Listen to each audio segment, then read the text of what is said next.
The Senate Committee on Government Affairs will come to order. Mr. Secretary, please call the roll. Senator Daley? Here. Senator Ellison? Senator Krasner? Here. Senator Neal? Senator Orenshaw? Senator Rogich? Here. Chair Flores? Present.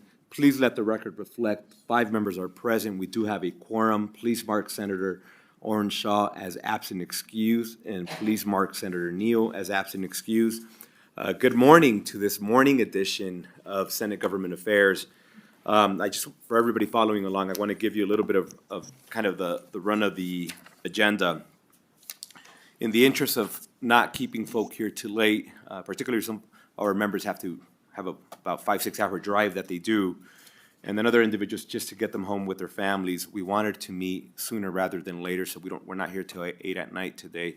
We do have 5 bills on the agenda, which we anticipate a couple of them will bring in a lot of testimony and a lot of questions.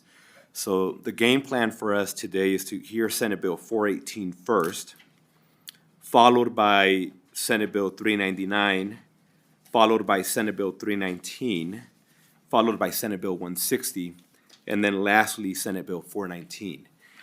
Because we're doing it in that order, I suspect that we'll be hearing probably 3 or 4 bills during this morning session of Government Affairs.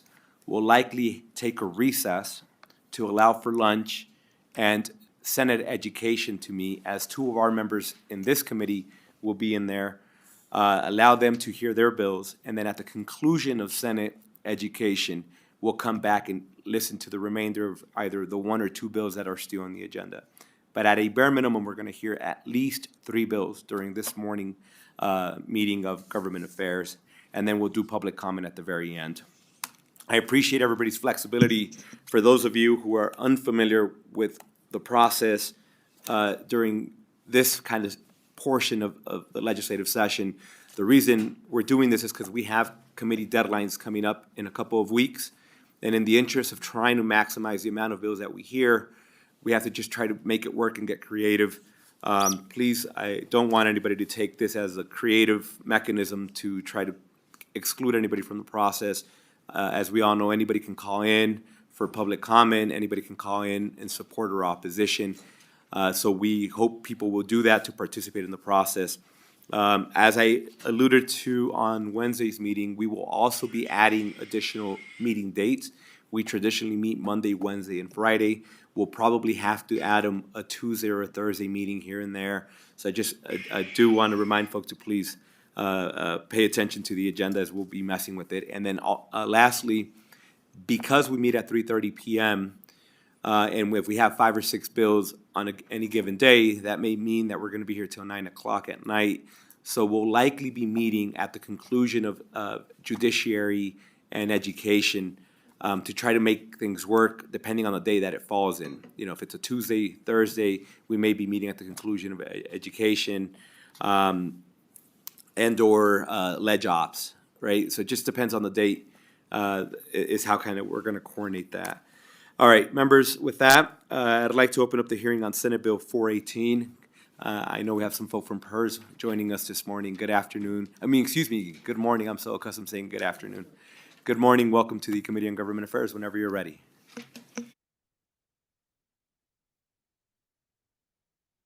Morning, everyone. Chair Flores, members of the committee, Teresa Chalmers, Chief Administrative Analyst of the Public Employees Retirement System.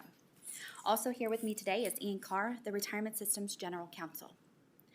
Senate Bill 418 was requested by the retirement system to strengthen the procedures available to the system to collect delinquent contributions due from public employers and apply those procedures equally across more than 200 public employers that participate in the system. This bill is important for the protection of all public employees' retirement accounts and the trust fund from which public employees' retirement benefits are paid. I will first provide the committee with a background that led to the request for this bill, and then I will go through the provisions of SB 418. Public employee retirement benefits are funded by employer and employee contributions required by NRS 286, Section 410, NRS 286, Section 421, and NRS 286, Section 450, and the investment earnings on those contributions. NRS 286, Section 460 requires public employers to submit accurate payroll reports along with the contributions due on a monthly basis no later than 15 days after the end of the reporting period, with an extension for legal holidays that fall within that period. The employers remit both the employee and employer contributions to PERS, regardless of whether the employee pays the employee portion by reduction of salary or by an after-tax reduction from their salary. These payroll reports and contributions are necessary for the system to build and maintain employees' retirement accounts. This includes the information and amounts necessary for crediting the service and salary to calculate retirement benefits and amount of employee contributions available for an employee to withdraw should they choose to terminate employment and refund their contributions rather than collect a retirement benefit. PERS cannot credit employees with service credit or employee contributions until PERS has actually received the contributions due. While a vast majority of our public employers are very responsible in making their contributions, some have proven to be problematic. Consequently, if employers are delinquent in paying the contribution, that will delay employee retirements or withdrawal of contributions. This can be the case even though an employer has already withheld these contributions from an employee's paycheck and the employee has already had federal taxes withheld. Investment earnings fund majority of the retirement benefits that are ultimately paid to PERS retirees. The foundation of the investment earnings are the contributions that are invested. Late contributions may lead to the loss of investment opportunity for the trust fund. In addition, PERS receives and pays out hundreds of millions of dollars monthly. Late contributions may impact PERS cash flow management. Thus, timely contribution payments from public employers are important to public employees and the trust fund. Soon after an employer is detected as late in remitting contribution, PERS staff engages with the public employer to determine the cause of delinquency and if there's anything PERS can do to help the employer pay the contributions. Oftentimes, this initial engagement will resolve the issue. Other times, PERS staff must continually engage the public employer without positive results. If staff engagement is unsuccessful, PERS staff brings the delinquency to the Retirement Board's attention. NRS 286, Section 460 provides the Retirement Board with the authority to assess penalties to a public employer for late contributions. However, if PERS is having trouble collecting the contributions, the penalties can likewise be difficult to collect. NRS Chapter 286, Section 462 does provide a collection procedure. This statute requires PERS to notify the Department of Taxation if an employer is 90 days delinquent in contributions and request the department to take action as necessary in accordance with NRS 254, Section 665. By the time contributions are 90 days delinquent, allowing for a complaint to the Department of Taxation, PERS has typically spent significant staff time trying to resolve the issue, particularly when an employer has employees attempting to retire or refund contributions during that time period. The Department of Taxation has always been extremely responsive, and this process has worked well for certain types of employers. More recently, the Department of Taxation has not been able to help assist with the collection of delinquent contributions because the Department of Taxation does not have the authority over certain types of public employers. This may leave the Retirement Board with few options outside of litigation. This led to the request for SB 418 to provide a similar procedure to the current mechanism that will allow PERS to seek assistance from the appropriate agency with statutory authority over each of our different types of public employers, whether it be a state agency, local government, school district, charter school, or the judicial or legislative branch. Over the last 2 years, we've had 9 public employers 90 days up to 1 year late in making contributions that the Department of Taxation was unable to assist PERS with. This can be particularly difficult if it involves a certain public employer, such as a charter school, which can cease to exist with little advance notice without paying all of its liabilities. Section 1 of SB 418 amends NRS 286, Section 462 to require PERS to notify the appropriate authority with a public employer is delinquent more than 90 days in paying contributions as follows: the State Board of Examiners for state executive branches, the Office of Court of Administrator for State Judicial Branch, the Director of LCB for the State Legislative Branch, the Department of Taxation for local governments, and the Superintendent of Public Instruction for school districts and charter schools. Section 1 always provides a source of payment for any agency reported to the State Board of Examiners. Section 2 amends NRS 353, Section 264 to allow State Board of Examiners to expend funds from the reserve from the statutory contingency account. Section 3 amends NRS 254, Section 671 to include contributions owed to PERS and an existing procedure in place for the Department of Taxation to collect delinquent accounts owed to the Public Employees Benefit Program by local governments. Section 4 amends NRS 357, Section 1244 to provide a mechanism for the superintendent of public schools to deduct the amount otherwise payable to a school district or charter school to pay the contributions due. Section 5 provides SB 418 would be effective upon passage and approval. That concludes my prepared remarks. I'm happy to answer any questions. I really appreciate how you laid that out. Here's the issue. Yes. Here's how we try to address it. Here's the bill. Here are the sections. Thank you for doing that. Members, any questions? Senator Daley, please. I was just thinking in my head, and you knew, right? Thank you, Mr. Chair. So reading through it, it seems like there's a fund already established for this in the state, and then I think the university system, if I remember. Do local governments have a similar fund, and it doesn't sound. For the record, this is Teresa Chalmers. Yes, currently the Department of Taxation will cover all of our local governments, but this would allow for us to seek the inception of funds through like the Department of Education. So the appointing authority is really the appropriate means instead of.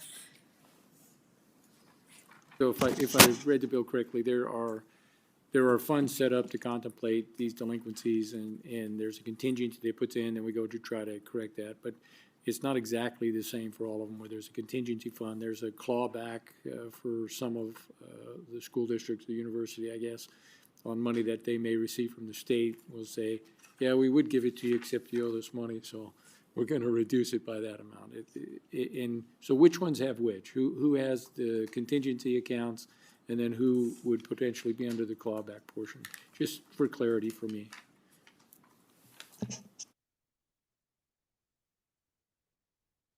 For the record, my name is Ian Carr, that's IANCARR, on behalf of Public Employees Retirement System of Nevada, through Chair Flores to Senator Daley.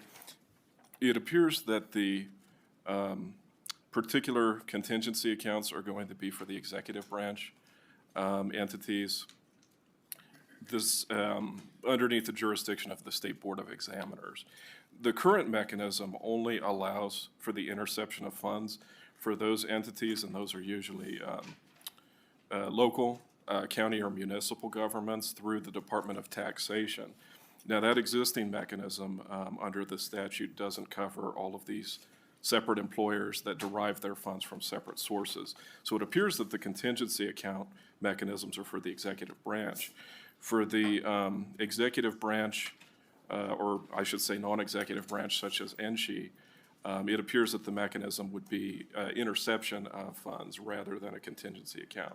Or at least that's what's contemplated for the, quote, school districts, charter schools, or university schools for profoundly gifted pupils, where the interception occurs through the superintendent of public instruction in accordance with NRS Chapter 387. So that appears to be a deduction from the per pupil allocation rather than a dispensation from a contingency fund. Thank you, Senator. Yep. No, thank you. That clarified everything I was looking for. Thank you. Senator Rogich, please. Thank you for the presentation. My question is with regard to the Superintendent of Public Education. What is the amount that would be deducted? For the record, Ian Carr, through Chair Flores to Senator Rogich. And please do go direct. Thank you. Understood. Thank you. Thank you.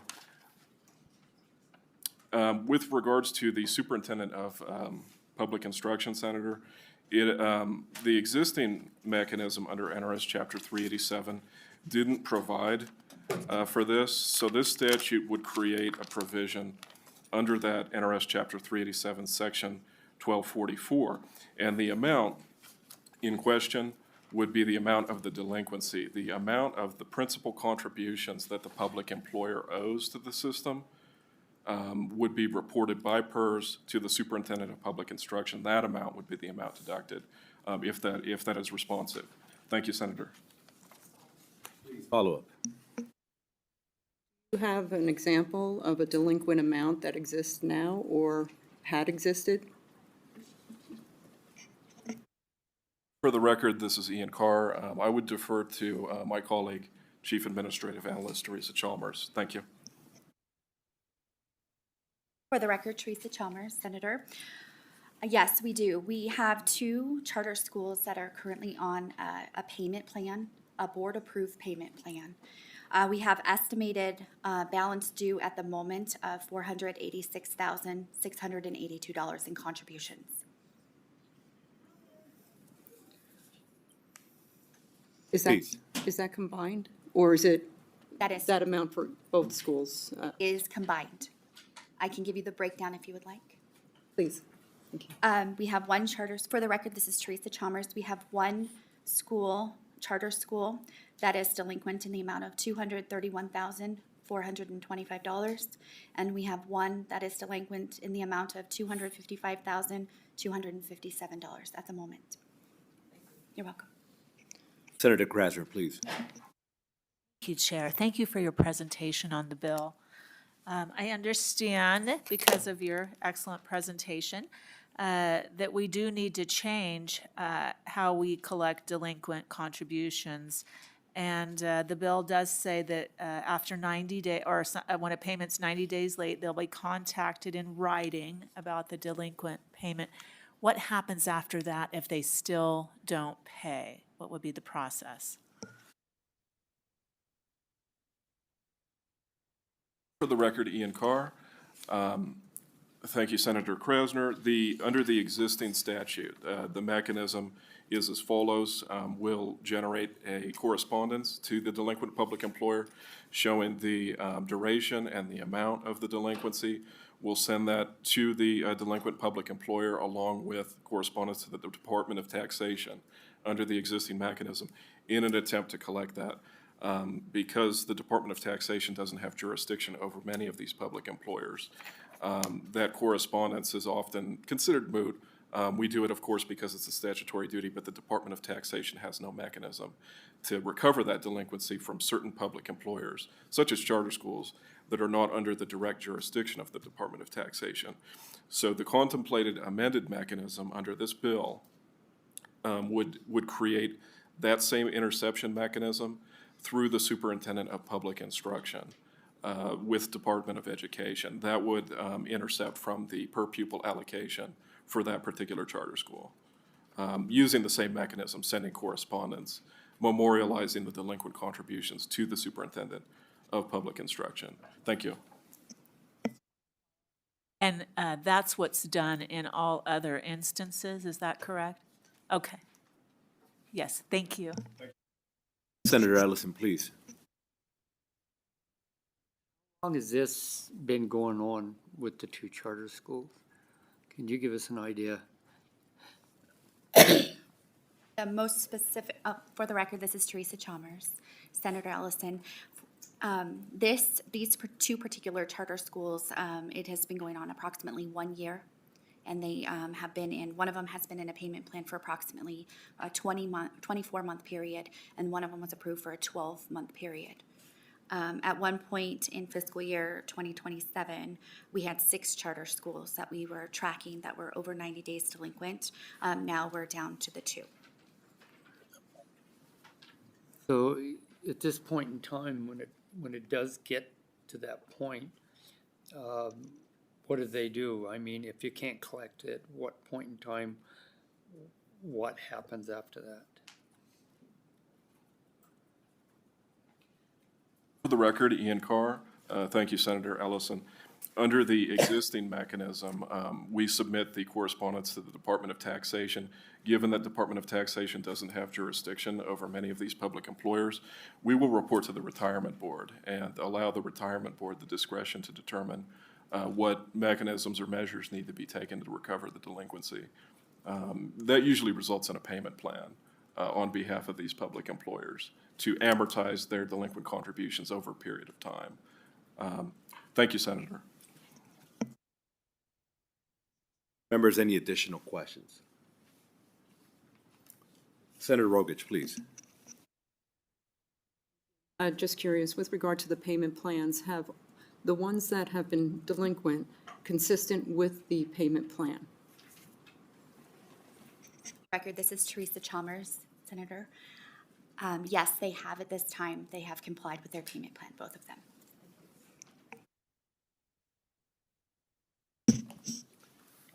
Thank you. Members, any additional questions? Seeing none, I'd like to invite you both to sit back. And at this time, I'd like to invite those wishing to testify in support of Senate Bill 418 to please come forward. I don't see anybody in Las Vegas, but we do have some folk here in Carson City. Good afternoon, welcome. Morning. Good morning, welcome. Morning, Chair Flores, committee members. My name's Todd Inglesby. I'm the president of Professional Firefighters Nevada, but I also am a board-serving member on the Nevada PERS.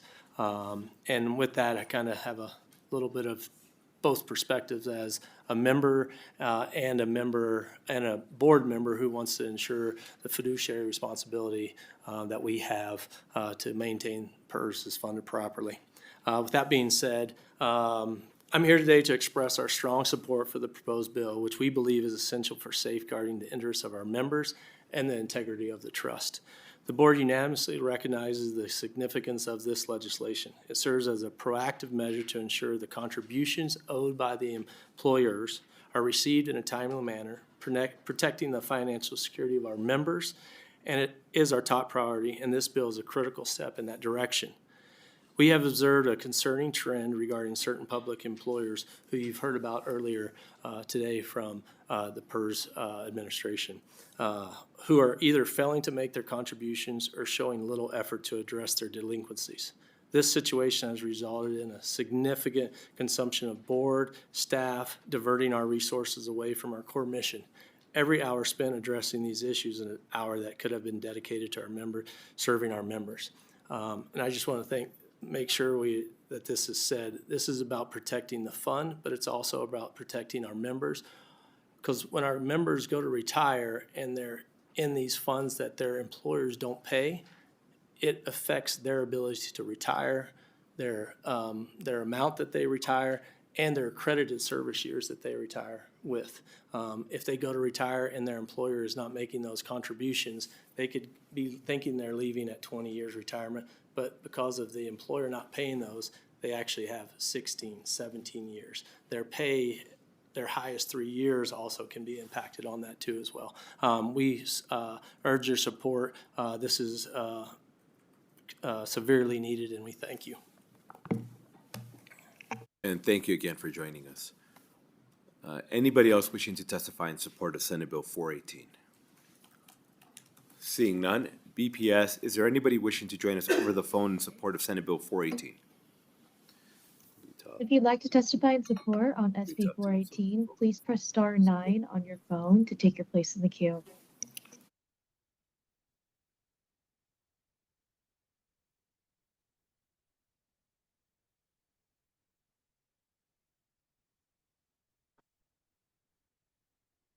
Thank you, Mr. Chair. I am Brian Wallace, the teacher and the vice president of the Nevada State Education Association. I am also a board member of the Public Employees Retirement System. NSCA is in support of AB 418 to ensure that members enrolled in PERS are protected when any public employer is delinquent in their PERS contribution. This is directly impacting PERS members since their years of service cannot be credited until contributions are received. Specifically, SB 418 directs the superintendent of public instruction to deduct delinquent amounts due to PERS, including for charter schools, when notified by PERS. It is troubling that certain public employers, such as charter schools, do not feel that they need to be responsible with public monies and honor the commitment that they made to their employees to make on-time payments to their retirement accounts. This trend must be reversed. Nevada PERS has continued to rank in the top 3rd percentile On-time payments of public dollars from public employers is necessary to ensure PERS remains one of the highest-ranked retirement systems in the United States. NSCA encourages this committee to pass SB 418 to protect our dedicated public employees. Thank you. And thank you for joining us. Next caller in support of Senate Bill 418. Chair, there are no more callers in support at this time. Thank you. Can I invite those wishing to testify in opposition to please come forward? Opposition to Senate Bill 418, Carson City or Las Vegas? Seeing none, BPS, can we check if we have anybody on the phone line wishing to join us in opposition for Senate Bill 418?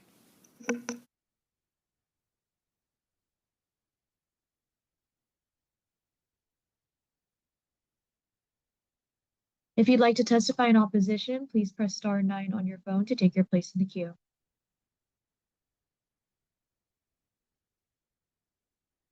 Chair, there are no callers in opposition at this time.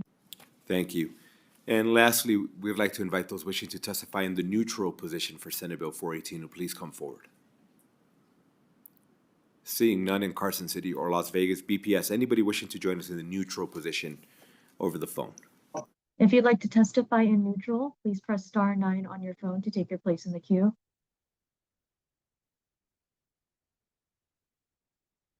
Chair, there are no callers in neutral at this time.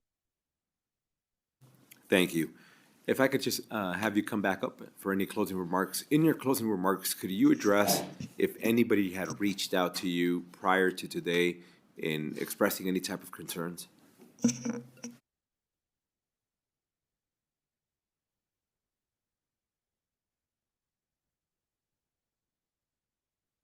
For the record, Ian Carr. Chair Flores, none to my knowledge. Thank you.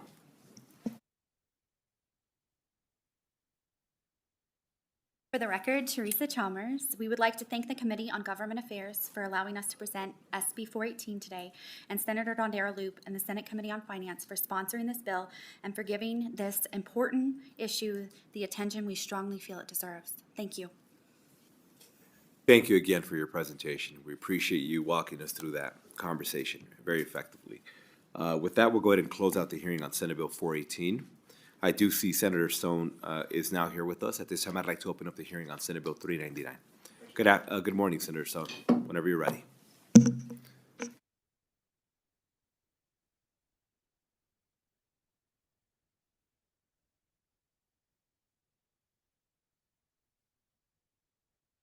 Thank you, and good morning, Chair Flores and committee members. I'm Jeff Stone, representing Senate District 20 from Mesquite, including Henderson to southerly to Laughlin. It's my absolute honor to present SB 399, which revises provisions related to veterans. In Nevada, we have a long history of honoring and supporting our military and the many veterans that have served and protected our nation. As you know, there are currently 2 veteran cemeteries in Nevada, one in Fernley and the other in my district in Boulder City. Both are managed by Nevada's Department of Veteran Services and serve as a place of rest and reflection for eligible veterans, their spouses, and dependents. Currently, the director of Nevada's Department of Veteran Services is mandated to charge a fee for the interment of family members of eligible veterans. However, this fee structure can pose a financial burden on families seeking to honor their loved ones in a manner befitting their service. It is essential to recognize the immense sacrifices made by the spouses of veterans who have endured deployments, frequent relocations, and the challenges of keeping households together while their partners serve. These spouses are the unsung heroes of our military community, and it is our duty to support them. As such, SB 399 proposes a crucial amendment to the existing law by prohibiting the director of Nevada's Department of Veteran Services from charging a fee for the internment of the spouse of a veteran. This change is more than just a policy adjustment. It's a heartfelt gesture of appreciation for the unwavering support spouses have provided throughout their partner's military history. By eliminating this fee, we acknowledge the sacrifices spouses have made, from managing households during deployments to adapting to new environments with each move. This legislation is our way of saying thank you to those dedicated individuals who have stood by their veteran spouses, ensuring that they can be laid to rest together without any additional financial burdens. With that, Mr. Chairman, I'm open for any questions from the committee. Thank you. Members, any questions? Senator Ellison, please. This is a good bill. One of the things I'd like to ask is, does the federal government help put any financial back into these two cemeteries? I know Elko's building one right now, and the spouses can be buried with their husbands, either cremated or full. So does the federal government pick up any of this debt, or is this just gonna be the state, or? Thank you for the question, Senator. So through you, Senator Flores. The fee that is charged by our cemeteries is $450 for a spouse, and that is not subsidized by the federal government. And there's also an additional fee for a marker that is also not picked up by the federal government. So this would be paid for by the citizens of the state of Nevada. I think it's important. Thank you. Members, any additional questions? Senator Daly, please. Oh, you gave me the look, Senator. Senator Rogich, any questions? Just want to make sure. Perfect. We knew it'd be pretty straightforward. Thank you again for the presentation, Senator Stone. We'll invite you to sit back. We know exactly what you're trying to do. Please sit back. And at this time, I would like to invite those wishing to testify in support of Senate Bill 399 to please come forward, Carson City or Las Vegas.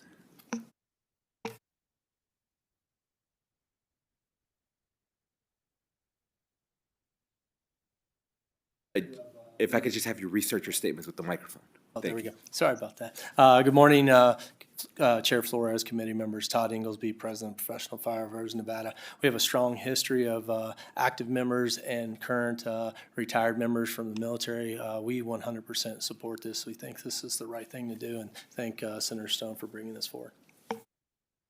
Thank you. Is there anybody else wishing to testify in support of Senate Bill 399? Seeing none, BPS, do we have anybody wishing to join us over the phone in support of Senate Bill 399? If you'd like to testify in support on SB 399, please press star 9 on your phone to take your place in the queue.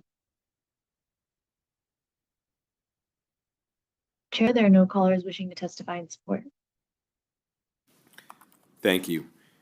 Is there anybody wishing to testify in opposition to Senate Bill 399? If you could please come forward, Carson City or Las Vegas. Seeing none, BPS, is there anybody wishing to join us over the phone? If you'd like to testify in opposition, please press star 9 on your phone to take your place in the queue. Chair, there are no callers in opposition at this time. Thank you. And lastly, I'd like to invite those wishing to testify in the neutral position to Senate Bill 399 to please come forward. We do have some folk coming here in Las Vegas. Carson City. Good morning, welcome. Yeah, Nevada. We're in Nevada. Whoever wishes to go first, thank you for being here today. Director Devine, Nevada Department of Veterans Services. I want to first say thank you to all members of the Senate and the Assembly for your concern and care for our service members, our veterans, their families, and our Gold Star families. Nevada does have a long history of taking care of its service members and its veterans. And as a veteran in 37 years of service, I greatly appreciate what we do here in Nevada. I really want to talk a little bit about the fiscal note that would be implemented by this piece of legislation. The Nevada Department of Veterans Services would be negatively impacted by the passage of this piece of legislation. The removal of the spousal internment fee would cause a projected shortfall of approximately $380,000 per fiscal year and upwards of $1.5 million over the next 2 biennial budgets. These fees are directly applied to the cost associated with operating both Northern Nevada Veterans Memorial Cemetery in Fernley, Nevada, and the Southern Nevada Memorial Cemetery in Boulder City. with the Southern Nevada Cemetery currently the second busiest state cemetery in the nation, and increasing costs in operations, including utilities, materials, maintenance, and personnel, among others. It would require additional general funds monies to compensate for the loss of the revenue as a result of this bill to continue the viable operations of both veterans cemeteries. So provided we have the offsetting funds from the general fund, that's what we need to offset the loss in revenue from the spousal internment fees. Understood. Thank you. Whoever wishes to go next. Or collectively, They're my support system. I understand. They are your two calls in case a question came up. Members, any questions for them?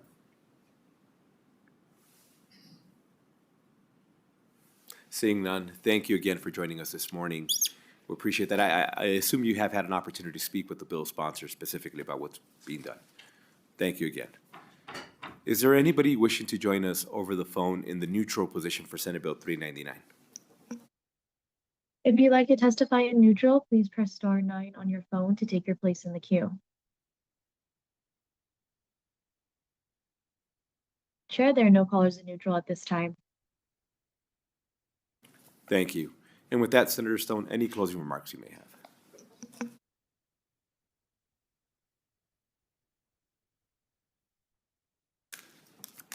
Thank you, Mr. Chairman, and I really appreciate you and the committee hearing SB 399 that represents a thoughtful and necessary adjustment to Nevada's veteran cemetery policies.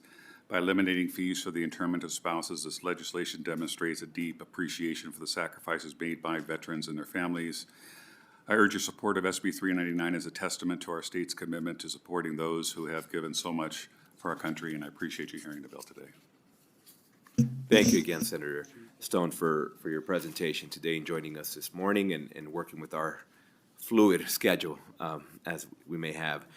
With that, we'll go ahead and close out the hearing on Senate Bill 399. I again thank you all for joining us in the neutral position to provide that feedback.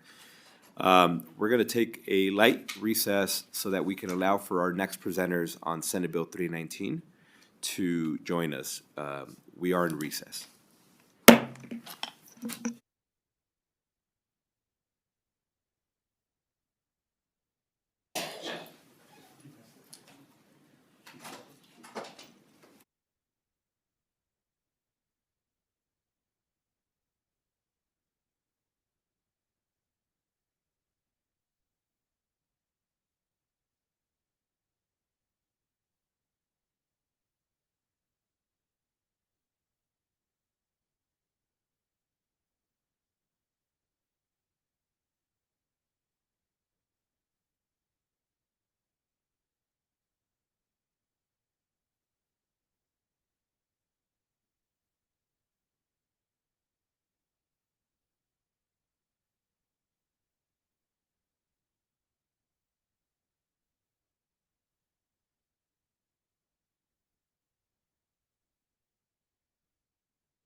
The Senate Committee on Government Affairs will come back to order. Senator Daly, at this time, I'd like to open up the hearing on Senate Bill 319. Good afternoon, good morning, and welcome.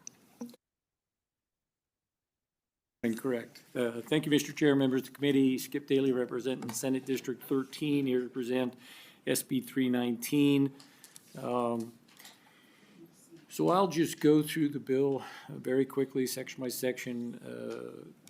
Happy to answer questions. We do have the representatives from Reno, Sparks, and Washoe County, and I'll have them come up, the managers, as co-presenters, just probably give a little bit of information. They can introduce the fire chiefs that are also here in case there's some technical questions on some of that stuff. But I will go through real quick on the sections, and then I'll have a couple of comments, and then we'll move to the next part.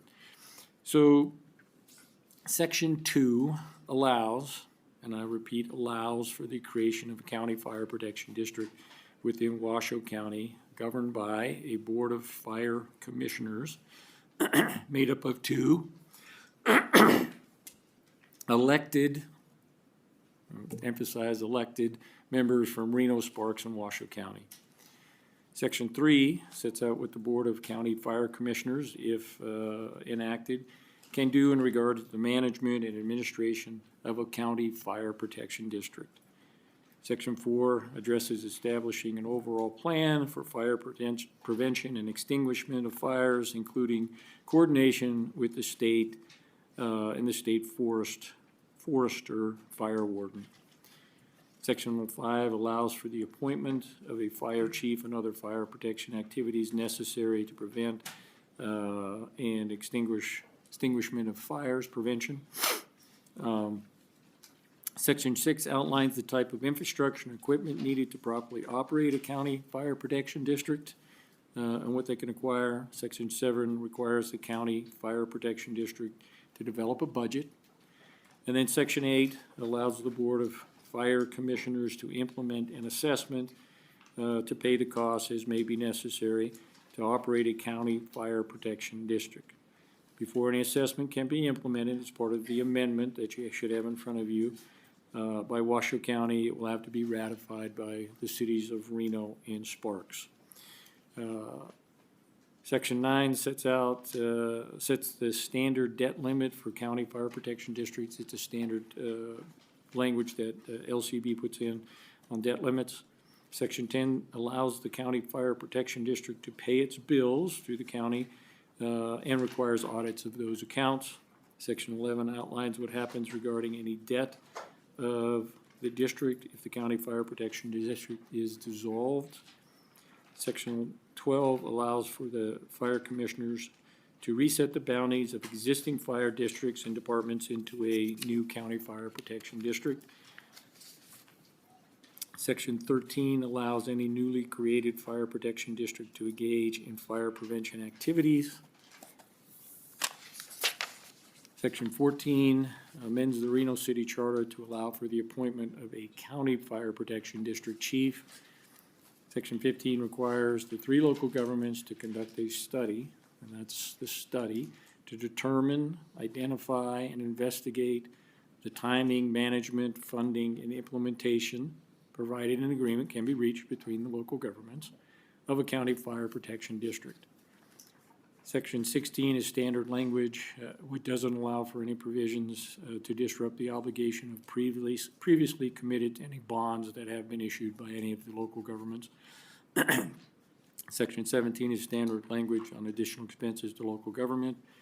And then Section 18 sets out the effective date, which is upon passage and approval, and gives the fire commissioners until July 1st of 2027 to complete their study, which will allow the fire commissioners enough time in case they discover that any additional legislation may be needed to implement if they get that far. So it'll move us past the next legislative session in case additional legislation is needed.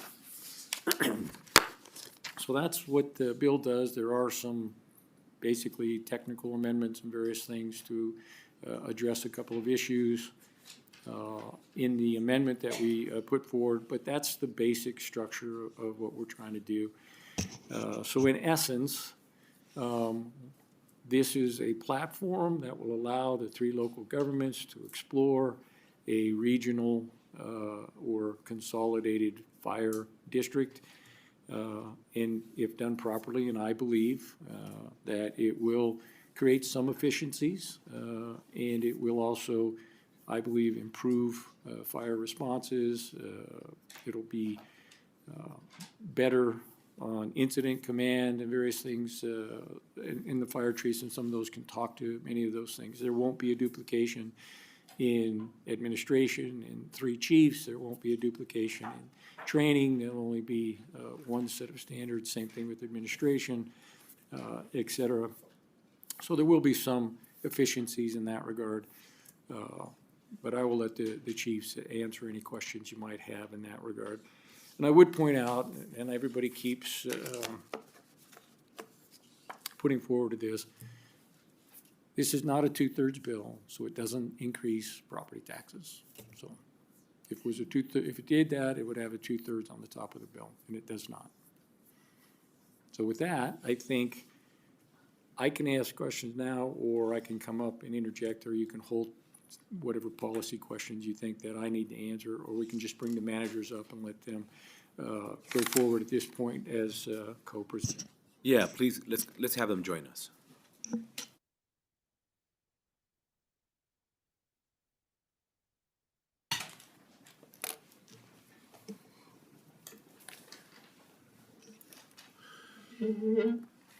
Good morning, Chair.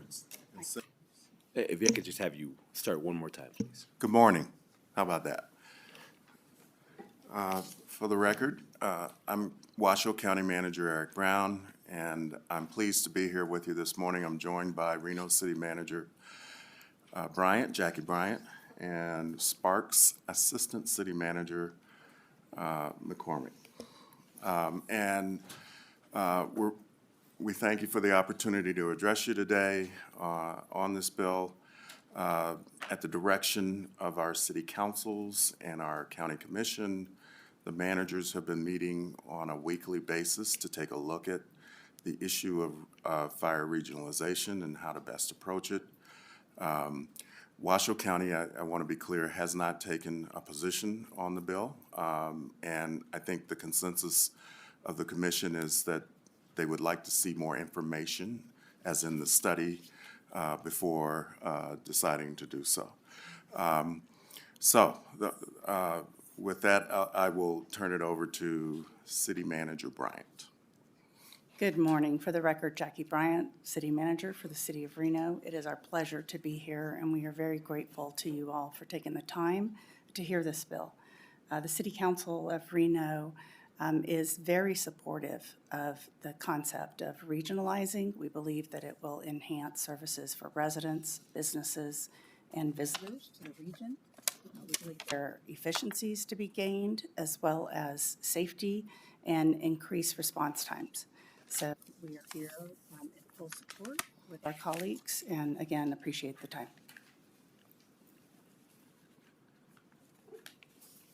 Thank you, Chair Flores and committee members. For the record, I'm Allison McCormick, the Assistant City Manager for the City of Sparks. I'd like to thank you for hearing this bill and thank Senator Daley for bringing this bill forward. It would allow us to establish a regional fire district if the study that the bill calls for bears out that that is warranted and the best way to provide fire protection services in the most efficient and effective manner to our community. We look forward to continuing to work with Senator Daley and our regional partners to see this important effort through. And thank you again. Senator Daley, do we have anybody else that's going to be joining us? Or Thanks. Skip Daly again for the record. If the county managers wanted to introduce their chiefs that are here, and if you had questions, we may have to switch chairs back and forth as we go on who's the best to answer that. fair enough. But if I can get them to introduce their chiefs that are here, so you guys have that, and then you can proceed with questions. Understood. Let's do that. Thank you. Okay, well, why don't I kick it off by introducing the Truckee Meadows Fire Protection District Chief, who is Dale Way. And on behalf of the city of Reno,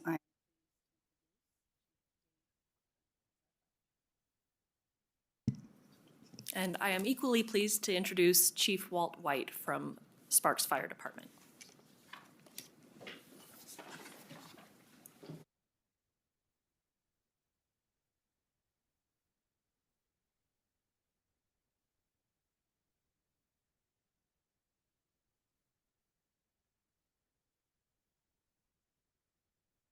Good morning.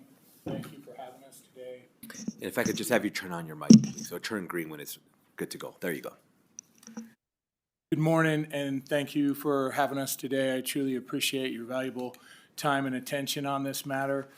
As a fire chief and a member of the veteran of the fire service for nearly 40 years, I've had an opportunity to work in many different cities and jurisdictions and been through a series of consolidated reorganization efforts in the past. And, you know, this is one in concept that we support the exploration of, and specifically Section 15, the study, the feasibility and efficiency study, which would give us essential information to determine if this is the most appropriate way to go. For the record, Walter White, Fire Chief, City of Sparks.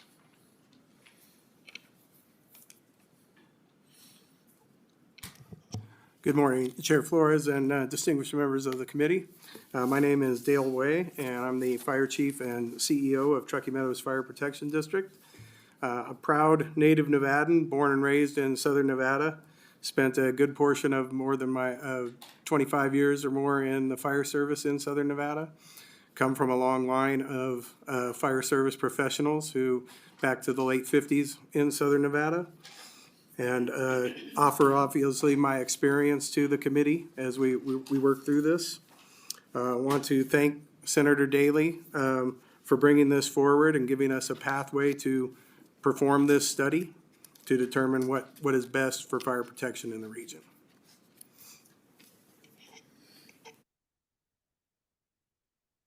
Good morning, Chair Flores and members of the committee. Dave Cochran, COCH RAN. I'm the Reno Fire Chief. I would like to reiterate our appreciation for Senator Daley bringing this bill forward. As Manager Bryant mentioned, we are in full support of the concept of a regional approach to fire service.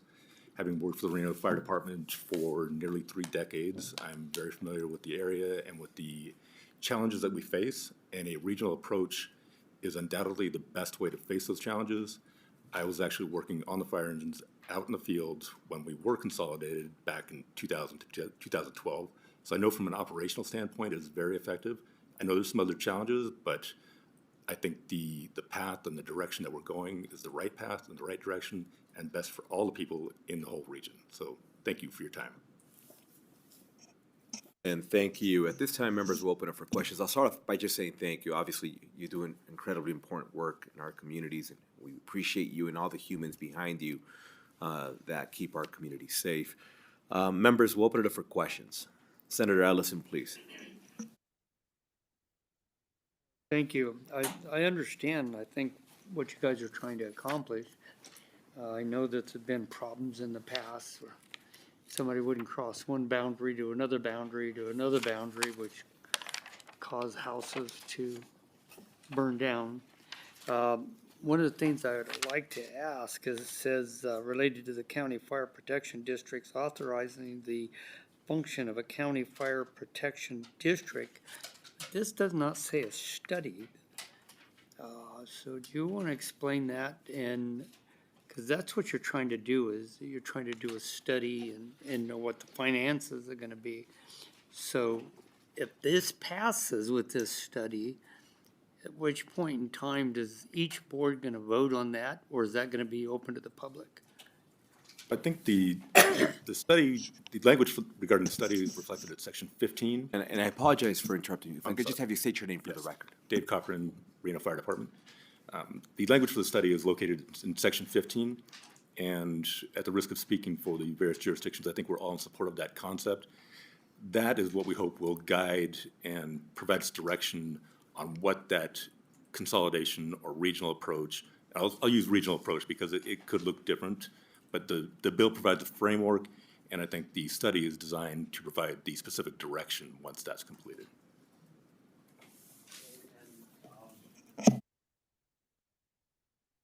So could you answer the question, is all three boards gonna get together and make that vote? And if they are, is that gonna be a ballot question, or is that gonna be a decision of the boards? For the record, Walt White, Sparks Fire Department. It ultimately, it is the governing body's decision, so each elected or governing body would have a vote on the path forward. But I think that would be a much more informed vote, given a complete efficiency and feasibility study, because there are several factors of our operations that have to work well together. So with that, we think the best path forward is for bring in an outside objective consultant to do a comprehensive feasibility and efficiency study so that we can clearly articulate what the benefits are, what the challenges may be, and what the overall impact to the community would be. But yes, I think at the end of the day, each governing body would need to take a position and vote on that. Senator Krasner, please. Thank you, Chair. Thank you very much for being here. I appreciate your time and your presentation. I'm not sure if my question is for them, Chair, or for Senator Daly. Okay, okay. So I'm looking at the amendment. There's a lengthy amendment to the bill. I think it's available over there on the table for people in the audience who didn't receive it. So on page 1 of the amendment in section 2, it adds language that says not just Reno Sparks, not just the governing body of a county whose population is 100,000 or more, but less than 700,000, but it adds language, any non-contiguous unincorporated territory which is surrounded entirely by territory of an incorporated city in the county. What other cities or areas would then be included besides Reno, Sparks, Washoe County? That's my first question, please. Thank you, Mr. Chair. Skip Daly again for the record.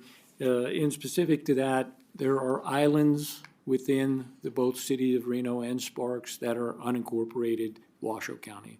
So the language before said contiguous territory. So we wanted to include that if they're setting this and it encompasses the whole city of Reno and the city of Sparks, it'll include those islands of county, right? So there are going to be areas that are not included in this. North Tahoe Fire District has their own district. That's probably not going to be included. So they'll set the boundaries, and that was one of the sections in here that allows them to do that. But there are islands of unincorporated county within the cities, and we didn't want to have those islands be not accounted for. Thank you for that. Will Incline Village and Carson City be included? Again, thank you, Skip Daly, for the record. Carson City, no, it's not in Washoe County. Carson City, no. Incline Village, I believe it has their North Tahoe Fire District, so I don't believe that they are part of this. They could come in and say, hey, we want to be included, but as of right now, there's not any anticipation that that fire district will be disrupted by this bill. Okay, because Incline isn't in Washoe County. Fully aware. Okay, and then the next question, I'm sorry, go ahead. Skip Daly again for the record. Yes, I'm fully aware where Incline Village is within the county. Okay. My next question then, and I do appreciate the thought behind this, because the wildfires have been devastating to our community. And I know it's a big concern, and I know it's scary for members of the public, for all of us. So this, you've changed it to it's going to just be a study.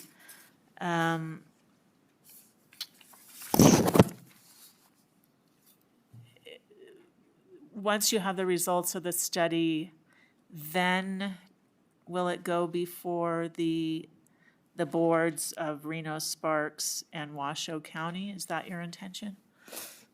Thank you, Mr. Chair. Skip Daly again for the record, and this goes to Senator Ellison's question as well. So yes, the way it's set up, Section 15 is really the guts of it at this point. It allows and creates a platform for the 3 local governments to get together, conduct a study, see what the feasibility is, determine how they go forward and various things. The other sections on that, if they reach agreement and they do that, and they have a long time to do that, they have all the way till July of 2027 to make a determination on which direction they're going to go.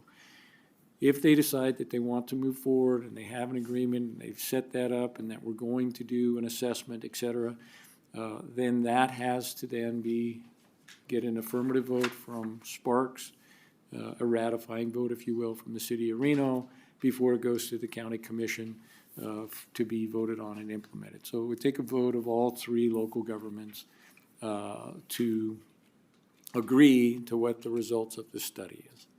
Or they may decide that it's not the way to go and they don't want to move forward. It's really going to give them just a platform to develop the process to see if it's going to be feasible. And if they find it is, then they would have to have it voted on by all 3 entities before implementation. And that's part of the amendment where we clearly say that Reno and Sparks would have to ratify the recommendation from the fire commissioners prior to actually, so there's the fire commissioners for the study portion of it, and then if they implement it, then they become the fire commissioners for the new district.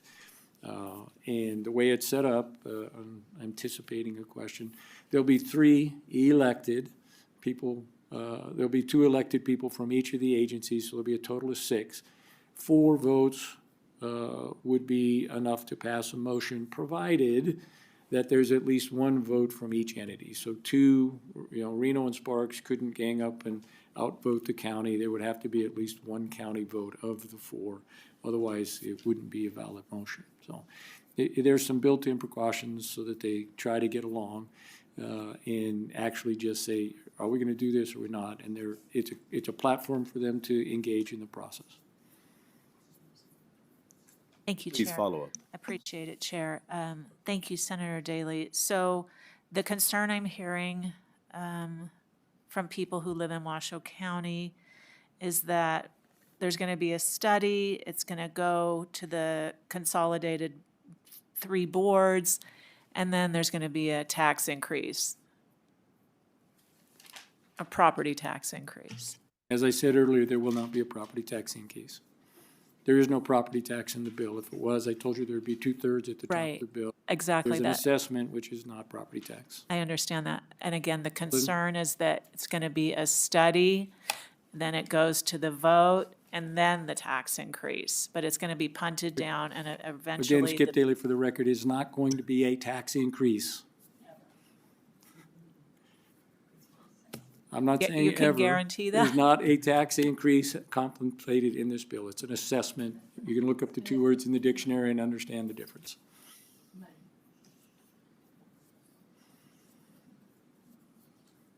Members, any additional questions? Senator Ellison, please. Thank you, Mr. Daly. Question, it's going to be a pretty large study. And I take it that all 3 are going to contribute into this study financially. That way it's not burden on one versus the other, and that will be equal across. Is that correct? Again, Skip Daly for the record, and thank you. And that is included in the amendment, is that the cost for the study is going to be borne by the 3 entities, and they have to work that out on how they're going to do it. That'll probably be one of the first things they talk about, is how are we going to proceed. But yes, the Reno, Sparks, and the county are going to bear the cost to do the study. Any consultants, experts, various things they may have to go forward. So yes, it's a cost to them.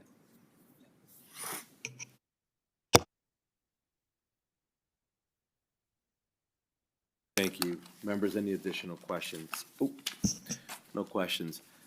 Just a couple of things. I know we've received a lot of feedback from folk, have reached out. I think we could help flesh out some of the myths versus what we're actually trying to achieve. Well, the first thing is, in the last years, right, and we threw out the date of 2012, but would you all mind kind of walking us through some of the interlocal agreements that we've engaged in already? Some of the challenges we faced, even with those interlocal agreements, which we were trying to get at. And my point is, I'm trying to lay out a timeline for folk that are following along on how we've been collaborating, addressing the most essential issues, which is how quickly we can respond, right? At the end of the day, that's what we care about. And what challenges we've faced over the years, even going back to when we were having interlocal agreements, just so we can just lay out that framework, whoever wishes to tackle that. Thank you, Chair Flores. Dave Cochran, Reno Fire Chief. I'll start, and then I know the chiefs to my left here will have some input on some arrangements they have. So going back to I mentioned the 2012, I think I used the word consolidation. It wasn't a true consolidation. It was a contract for service where Reno provided service to the unincorporated county. As I said, very effective operationally, primarily because when you have control of all of the resources, you can manage them in the most effective way, deploy them in the most effective way, plan out those response strings, and be as dynamic and, again, effective in providing public safety as possible. Since then, we've separated. The various jurisdictions have different agreements, and I'll let the chiefs to my left speak to their agreements. But we do have automatic aid and mutual aid agreements with our partners in Sparks in the county. We have an automatic aid agreement with the county, and I raise that as an example of we're working toward the right goal, but it's a little clunky because of the way we are situated. We are on different dispatch systems, different communication systems, so it makes us less effective as compared to the consolidated, again, I use the word consolidation, even though it wasn't truly that. This bill contemplates a framework, and like I said, and like Senator Daly described, this is a framework, not a mandate at this point, on how we could better deliver those services because you have control of the resources. They're all under one umbrella. There will certainly be some efficiencies in terms of at the upper levels, not necessarily on boots on the ground, but efficiencies through consolidating fire prevention and training and those functions that we're duplicating now with 3 different departments. So when you combine those all under one umbrella with unified control, ultimately to that board that Senator Daly described, you're going to deliver better public safety for everybody in the region. And I will defer to the chief. Dale Wade, Truckee Meadows Fire. In support of automatic aid, as far as response, which we do have we've had an automatic aid agreement with Sparks for some time. We have an automatic aid agreement with City of Reno that we're continuing to work through. Back to the public meeting that we had on February 6th, I'll say that obviously a lot of my experience, although I've been here for the last 5 years, a lot of it revolves around Southern Nevada. So those of you from Southern Nevada can obviously know that there's 4 different entities within the Las Vegas Valley, comprised of probably upwards of 90 stations versus the 30 stations we have here. And that automatic aid that they have between all those agencies is seamless and has been for many, many years. Most people there would never recognize that you can literally have a fire in an unincorporated county and have almost all Las Vegas units on it, or all North Las Vegas units on it, et cetera. And you can have that reverse, just because the way the system is set up and the dispatch center in Southern Nevada. Thank you. For the record, Walter White, Fire Chief, City of Sparks. Automatic aid is essential to every fire agency, and I'm proud or happy to be part of what we consider one of the best master mutual aid systems in the nation.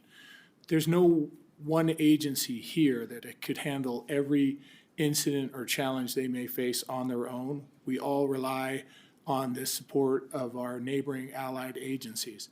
So automatic aid agreements are essential. What makes that easier, and I'm proud to also say we're making some progress with current relationships and existing technology, we move into a hexagon system. But I think what's kind of regionally just agreed upon is that a regional dispatch center where all of these agencies, we have AVL so that there can be a quick, rapid determination of closest available appropriate resources to send to an incident, regardless of area or jurisdiction, that will be probably one of the biggest benefits or service enhancements that we could provide the public, and I believe that's what they deserve, is our, unsiloed, best practice approach to delivering rapid, appropriate service. This, I think the model is really the interlocal agreement that formed the health board. As you might be well aware, roughly 80+% of our responses aren't for fires, but they're for medical emergencies.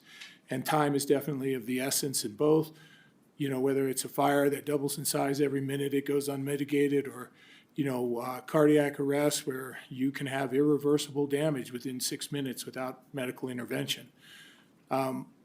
We all know that it's not just also the speed, but it's also the weight of the response.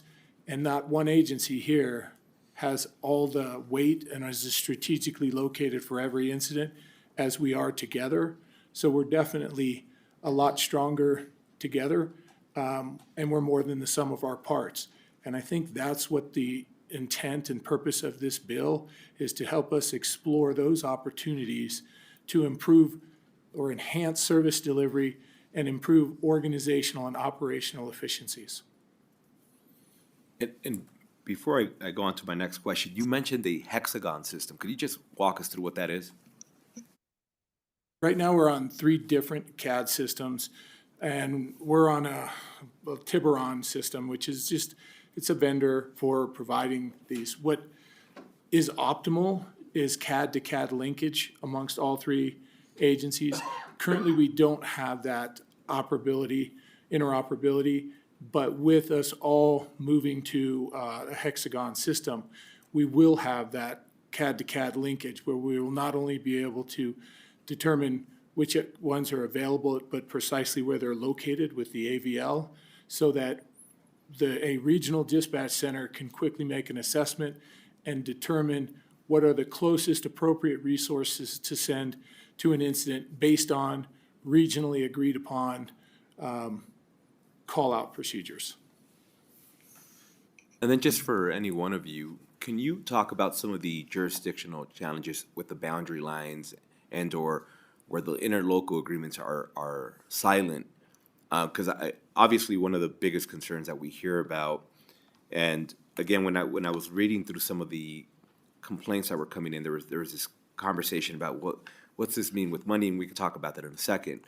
But I just want to kind of reiterate and reemphasize what it means for safety, because I've never been in this building where I haven't had a conversation, at least with one Northern Nevada family, where they brought up a concern that I live in this jurisdictional boundary. There's a fire station down the street from me, but if I call, I may get somebody that has to respond from somewhere else because of X, Y, Z. And I just wanted to be able to highlight that a little bit and bring that into the conversation. If either one could just address that briefly. And this is not an attack on you all, by the way. This is just trying to get to the heart of some of the concerns and issues that we still have not been able to fully address. Thank you, and I appreciate the question, Chair Flores. Dave Cochran, Reno Fire Chief. That concern is valid, and that's one of the things we're trying to address, because I'll describe it this way, and it's not literally that, but Reno is kind of the middle of a donut surrounded by the county, and then Sparks has a piece of that as well. So if you're responding, for example, to a fire in the county, there is likely a county station close, but the next closest station is probably going to be a Reno station, or maybe a couple of Reno stations. So you're going to have county apparatus, county responses driving through the city of Reno, past Reno stations to get to that fire, when under a system the type of system we're proposing, you just have the Reno engines go. And that exists in reverse too. That's not strictly a county issue or a Sparks issue or a Reno issue. There are fires that could happen in Reno where that county engine is going to be closest, and we want them to respond. And that's the concept that we're trying to promote. And I would just add one piece to Chief White's testimony. The hexagon question, the CAD, we kind of you know, we're used to the lingo, so it's natural for us, but CAD is computer-aided dispatch. That's a system that allows us to identify where all those resources are, identify the closest ones, and dispatch those to the incident in whatever form that incident takes.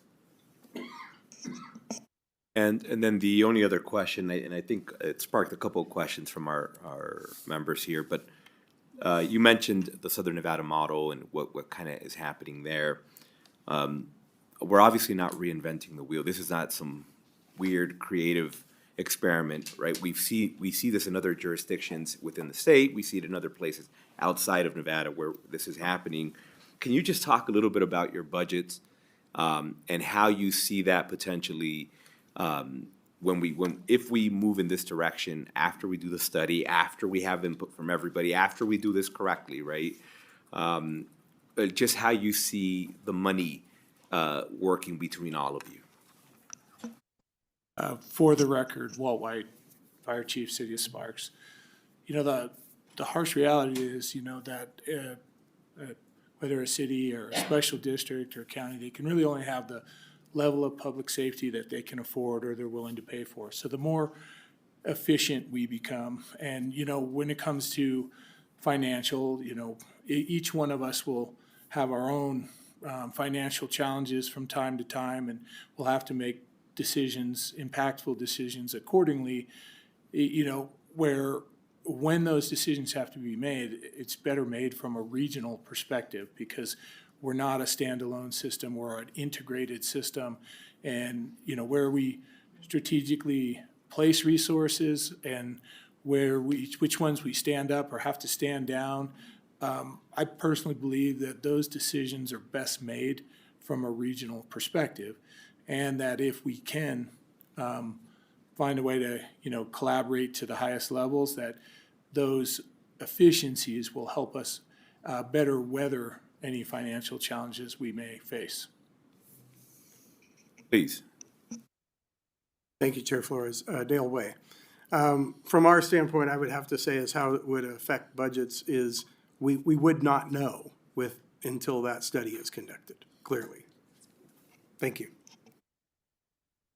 And one of the things that kind of crossed my mind, and I am oversimplifying this because if it were this simple, we would address it ASAP, right? But I think of maybe one particular region or jurisdiction has an issue with fire trucks, shortage there, and then another may have a staffing shortage, and another may have a I don't know, they're too far away, and we don't have enough for XYZ either in the form of having enough fire stations within that huge geographical boundary or whatever it may be. But when you're all collaborating, where you are short on trucks here and short on staffing here, you can collaborate and say, let me step into that space. We have the trucks, we just don't have the human capital. You have the human capital, let me step in over here. We have extra, you know, so we start talking differently. And that's kind of one of the things that came to my mind, and I'm oversimplifying that. It's going to be much more complex than that. But I just wanted to put that out there again for some of the folk that they see this as we're all of a sudden going to be reducing the resources of one particular jurisdiction versus the other side of the coin, which is now we're all going to holistically be approaching this conversation. Please. Thank you, Chair Flores. Just to give you an example of the Southern Nevada model in similar to what you were talking about. One of our personnel here, one of our division chiefs, worked with me at North Las Vegas for years. He was a firefighter at Station 54, which is Camino al Norte north of Craig Road, so I'm sure you're probably familiar with that area. During the Monte Carlo fire, he was called, that station, because of all the resources being pulled to that, he was pulled to Station 10, the city of Las Vegas, Charleston, and the 15, roughly. So they went to station there, right, a whole nother entity. They went parked there to run calls in that area. And during that, got pulled into the fourth alarm on the Monte Carlo. So literally from one end of the Las Vegas Valley to the incident itself, because that's the way the resources are being utilized. Thank you. Please. For the record, Walt White, Fire Chief, City of Sparks. We have a really effective local example as well. We have a hazmat, a triad team, which is comprised of all three agencies, and each contributes, when some with specialized equipment and others with personnel. So we combine and share resources to have the most effective regional response to hazardous materials mitigation that we can, that none of us could provide that same level of response on our own. So that's been recognized, and we're proud to host the regional coordinator of that regional team in our agency right now, but that can rotate amongst the agencies as people promote and retire and the position needs to be filled again. And I think that's one of the great local examples of how we do exactly that, share resources, share personnel to provide the highest level possible. Thank you. And obviously with our amazingly growing Northern Nevada population, it allows flexibility with that as well. Please. Thank you, Chair Flores, Dave Cochran, Reno Fire Chief, and I'd really just like to amplify the comments that you made. What you described is what is part of that concept of regional planning. It's not just responding to 911 calls. It's where do we need that next fire station? Do we need to build a city station there? No, because there's a county station right there, right? We can more effectively deploy all the resources and be fiscally responsible with the human capital, as you mentioned, with the fire stations, with the apparatus. Again, having them all under that umbrella and being able to control all the resources makes us more efficient. And then we're going to have two more questions from the members, and then we'll move to those wishing to testify in support. Senator Rogich, please. Thank you for your presentation. With regard to the collaboration and resources under one umbrella, I know we've talked about having shortages, but with the synergy among the agencies, will it cause any layoffs or cuts? Just the opposite. There were no layoffs or cuts, but being able to deploy the resources that we have in a more efficient way, building them up in areas where they may be shy, taking them out of areas where they may be duplicative or redundant, is going to allow us to provide better service across the board, but without cuts or layoffs. And next we have Senator Krasner, please.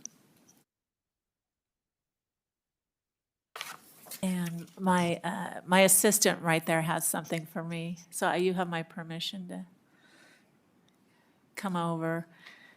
And I appreciate everything you're saying.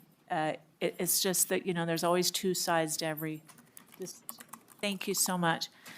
So I'm on Section 8 of the bill, and in this large amendment, if the Board of Fire Commissioners determines that levying an assessment is necessary to pay the expenses of the district, the board shall submit the proposed assessment to the Board of County Commissioners of the county upon receiving the notice that an assessment is necessary.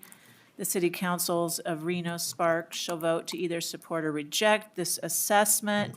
Transmit this to the Board of Fire Commissioners upon receipt of a proposed assessment pursuant to subsection 1 and 2. The Board of County Commissioners shall certify the assessment to the county assessor. The county assessor shall enter the amount of the assessment on the assessment roll against the assessed property. So it goes against people's property. The assessment may be collected at the same time and in the same manner as ordinary county taxes are collected. So the assessment on someone's property is collected at the same time and manner as county taxes are collected and is subject to the same penalties and the same procedure in sale in cases of delinquency as provided for ordinary county taxes. So we're calling it an assessment, but it works the same way as a property tax, regardless if we call it that or not. Is that correct? Dave Cochran, Reno Fire Chief. This might be a question better suited for the senator. Okay.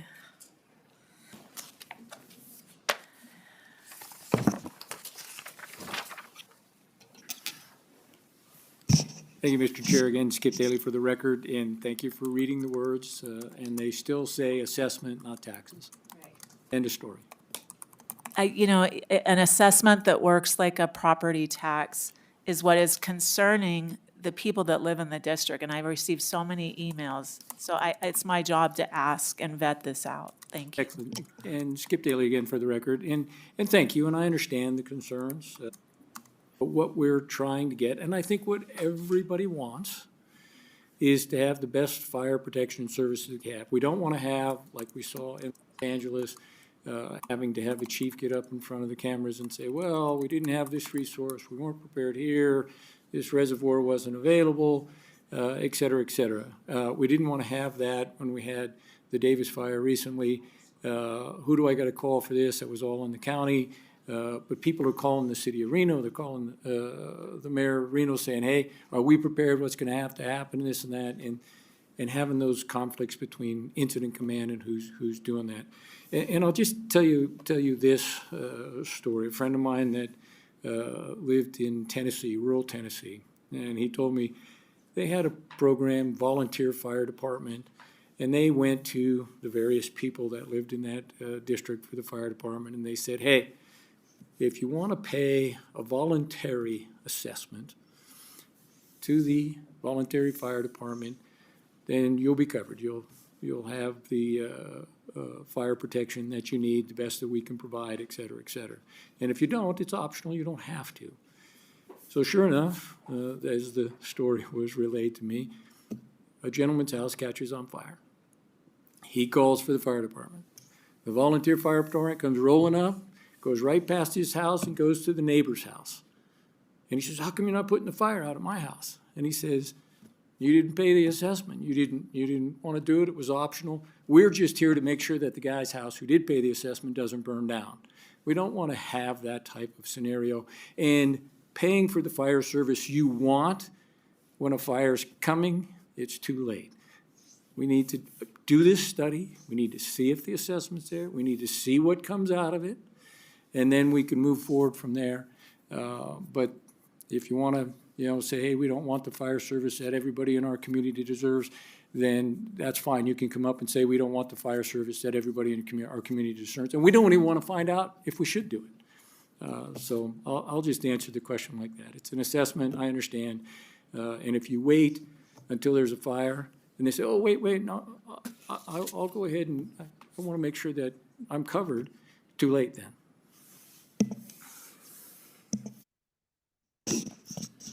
All right, thank you. And with that, we'll invite all three of you to sit back. I appreciate your time today and all of you joining us. At this time, I'd like to invite those wishing to testify in support of Senate Bill 319 to please come forward.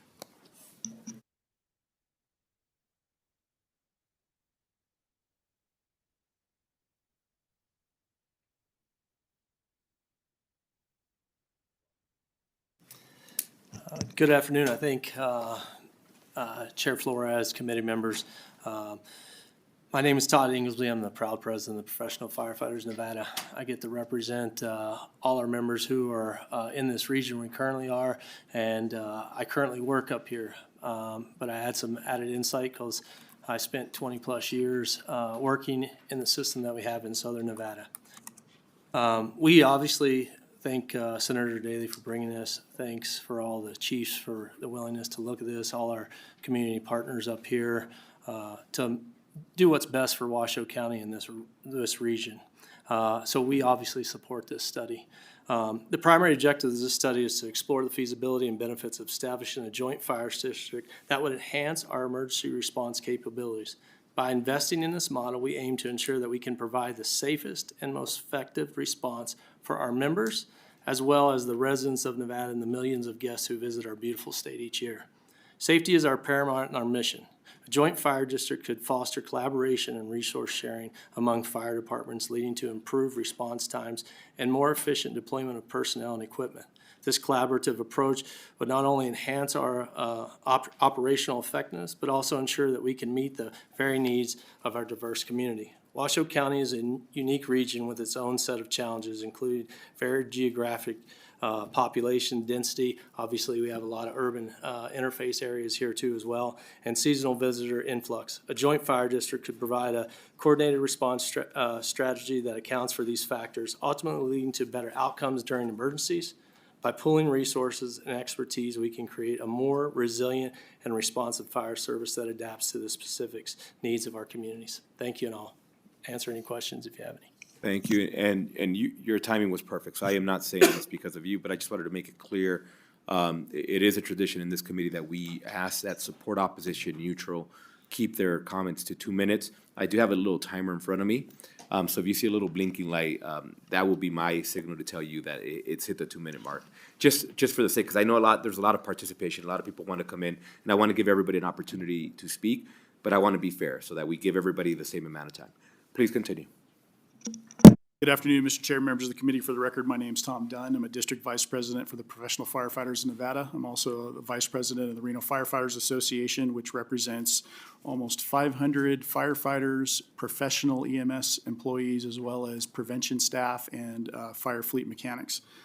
I'm a lifelong resident of Washoe County, born and raised. I've been a firefighter for the City of Reno Fire Department for the last 25 years, and I'm a tax-paying resident of the Truckee Meadows Fire Protection District. So I think I have a lot of experience in all three of these areas. I think it's important to realize that when we were a consolidated fire department between Reno and Truckee Meadows from 2000 to 2012, we were a very efficient fire department. We had a joint dispatch system where we didn't have to change frequencies or dispatch centers. We had joint training because we had the same academies from 2000 to 2008, and we had joint policies and procedures where we didn't have conflicting policies from one department to another. We had one set of policies and procedures, we had one dispatch center, and we had one way to train all of our employees. That went away in 2012. In 2012, when the deconsolidation between the Reno Fire Department and the Truckee Meadows Fire Protection District happened, my taxes went up. And I did not get a vote on my taxes going up. My service level went down. We had fewer employees at the Truckee Meadows Fire Protection District at that time, and it was a different level of service. I didn't complain about it, but I did come to this legislature and say I didn't get a vote on certain things. However, today I'm here in support of this bill. As a taxpayer, as a professional firefighter, and a county resident. There's been a lot of misinformation that's come out. As a taxpayer and a resident, I've received some certain things. For example, that this is going to be a unelected board. That is incorrect. Clearly the board makeup is currently in the bill. I've also seen things that this is going to be a movement of debt from the city of Reno and the city of Sparks to this new fire district. That's incorrect as well. And I don't mean to apologize. I don't mean to cut you off. We are at that 2-minute mark. If you could just do your last closing remark, please. We're here to support the bill. Thank you. Appreciate you. Thank you. I'd like to invite anybody else wishing to testify in support of Senate Bill 319. I don't see anybody else in Carson City or Las Vegas. BPS, do we have anybody wishing to join us over the phone? If you'd like to testify in support on SB 319, please press star 9 on your phone to take your place in the queue.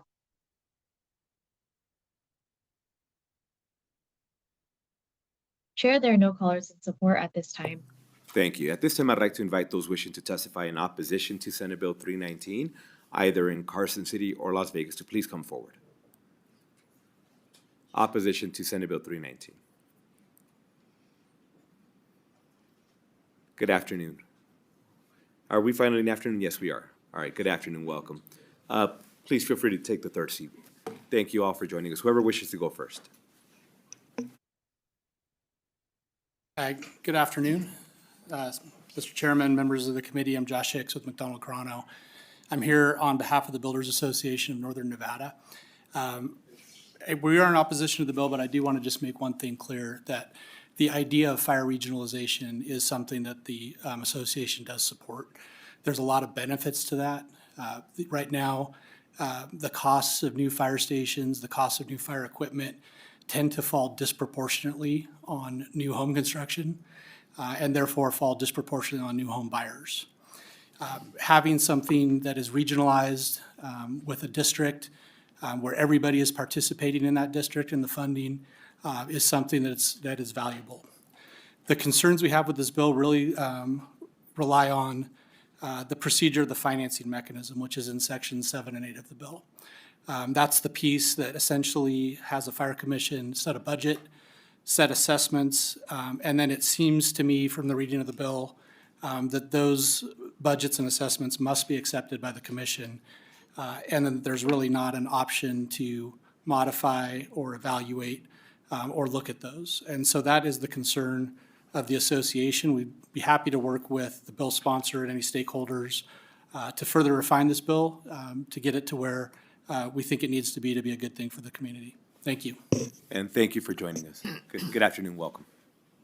Good afternoon. My name is Trista Gomez. Regionalization is a great idea, great for residents and safety, and obviously we need new departments in the south and the north for safety and simply for insurance purposes, particularly if it's done efficiently in both time and response of money used. But this looks like we're going to pay more money for largely the same services and a blank check that will need to be approved that additionally burdens already burdened homeowners.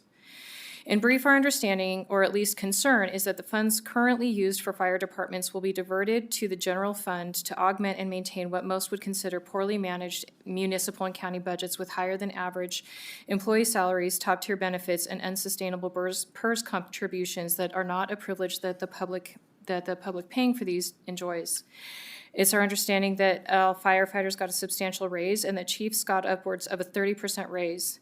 That could be off to some degree, but some more close. In addition to the fire PERS contribution is 58 cents on the dollar of taxpayer money. While there has been a high respect for safety personnel, there's an increasing concern on the inequity of salaries of fire personnel and the impact that these salaries are having on everyday families. You're also taking out residents, many who are highly trained, out of the realm of resident impact. Until this bill can be monetized for the public to see and understand the financial impacts on their families, we strongly oppose any additional financial burden on families, no matter what that burden's called. We wonder why municipalities can't pay for studies preemptively without a law. If this was a bill for an open and accountable study only that included the funding and impacts with no possibility of implementation until it came back here to this open and accountable body for public review, we would likely support it. And thank you for joining us. Good afternoon. Good afternoon, Mr. Chairman and Senators. For the record, Thomas Daly, a resident of Washoe County, served by the Truckee Meadows Fire Protection District, and as a matter of full disclosure, no relation to Senator Daly. The study referred to in Section 15 of the bill is an unfunded mandate. The City of Reno has an expert study on this issue entitled The Operational Administrative Analysis of the Reno Fire Department by the Center for Public Safety Management. And Washoe County has a study on this matter entitled The County Blue Ribbon Committee Report on Fire Service Regionalization. Both of these reports have two things in common. Neither of them recommends consolidation of area fire services to improve efficiency, but both of them recommend a single agency for dispatch and unrestricted automatic aid. Today we have restricted automatic aid. A third study by Washoe County by the IXP Corporation confirms that a single dispatch agency would save area county taxpayers $991,000 a year as of 2017, so more than $1 million a year today. Subject matter experts, including Chief Way and past Chief Moore of Truckee Meadows, have also endorsed these two improvements. And if you're wondering whether these work, just look at Clark County. City of Vegas, City of Las Vegas, and the county have operated a single dispatch agency and unrestricted automatic aid for 3 decades, while the fire departments remain autonomous. We have the solutions, we know that they work, and we know that they will save money. And note that the last time the legislature attempted to authorize fire service consolidation in 1977 between Clark County and the City of Las Vegas, the Nevada Supreme Court ruled that legislation unconstitutional. And sir, in fact, we have hit the 2-minute mark. If you want to just do your last closing remark, please. Yes, we have the solutions. We only need to put them in place. This body in 2015 passed SB 185 to mandate automatic aid in Washoe County. Unfortunately, the law sunsetted. We return to that mandate. Thank you. And sir, just so you know, the committee was convinced that you were Senator Daly's younger and much more attractive brother. I appreciate that, Mr. Senator. Thank you. Good afternoon, welcome.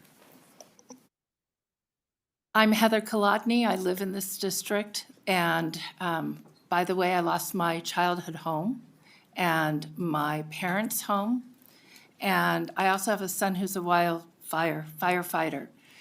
I am concerned about this bill because I am a property owner. I am a refugee from California, and I am concerned about uncontrolled costs. I want to just point out that they talk about property owners. People who rented were affected adversely by the fire, the power outages, and everything else. But before repeating anything else, I want to say that I don't like giving unelected bodies another reason to convene and another reason to come up with a cost and another decision to finger point who gets to pay for it. So I'm dittoing what Trista Gomez said, and I thank you for your consideration. And thank you for joining us. Whoever wishes to go next.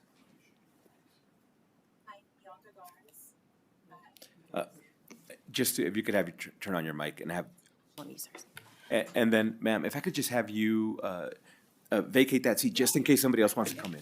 Yeah. I am Bianca Garnes, a taxpaying citizen. I just strongly oppose this. I would like to ditto what each of the others in opposition have said, and also just to add that as a working class person in Nevada, we are so burdened with so many increases across the board. And we just can't afford to shoulder this in addition to all of the other things that are going on. Nothing seems to get addressed. It's just always more money, more money, more money. It's just not sustainable for the working class citizens in Nevada. Thank you. And thank you for joining us. Good afternoon, ma'am. Welcome. Thank you. For the record, my name is Gianna Jacks, Gianna Jacks, Jacks. I'm a resident of Washoe County, and I also oppose this bill and ditto the fellow commenters in opposition. Thank you. Thank you. Good afternoon, ma'am. Welcome. Hello, can you hear me? Yes. All right, I'm a citizen of Clark County. My name is Sarah Tangonan, Tangonan. I also ditto this. We're working class. We can't afford another tax, so, all right, thank you. And thank you for joining us, ma'am. Anybody else wishing to join us? And we do have 3 seats. Feel free to fill them all up. No need to wait. Welcome. And ma'am, if I could just have you turn on your mic, it turns green when it's good to go. There's a button right beneath. There you go. My name is Marie Sutherland. I am also from Washoe County, currently living in Pleasant Valley, very much affected by the fires that have gone through there. I am opposed to this bill as well. If there is an assessment to me sounds like added taxes, which as a family struggling under the burden of current raised prices, I don't believe that this would be helpful for our community and our families. If there's an assessment that needs to be dealt with, then I believe that if that's something that can be assessed and paid for on a privatized level, then that would be something, but not to pass this on to taxpayers. So I also ditto Tristan Gomez.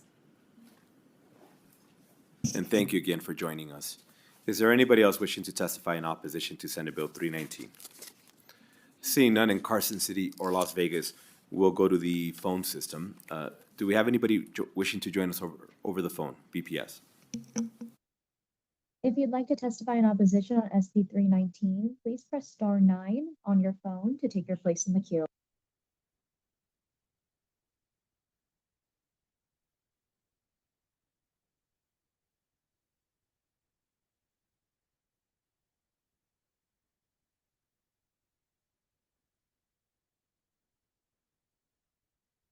Caller with the last 3 digits, 007, please press star 6 to unmute yourself. Hello, can you hear me? Is there anybody else wishing? Yes, we can. Hello. Yes, we can hear you. Please proceed. Good afternoon. Elizabeth Learnhardt, homeowner in Washoe County. I strongly oppose SB 319 because it's a radical tax increase. No matter what Senator Flores or Senator Daley calls the increase in payment, it's a word game. We've heard it right out of the California governor's playbook over the last several years. Entry-level home buyers are already struggling to qualify for homes in Nevada. This bill will raise the threshold even higher, making it nearly impossible for first-time home buyers to break into the market. With property insurance, property taxes, and now this additional burden, landlords will have no choice but to pass these costs on to tenants, driving up rent. This legislation hurts working family, renters, aspiring homeowners alike. The argument that the fire department would only serve the house of the owners that paid the assessment is a mute one. As was recently presented at the UNR Firewise meeting last week, the weakest link determines if my house burns, no matter what I've done. The fire doesn't do accounting. Say no to SB 319. Thank you. And thank you for joining us. BPS, next caller in opposition, please.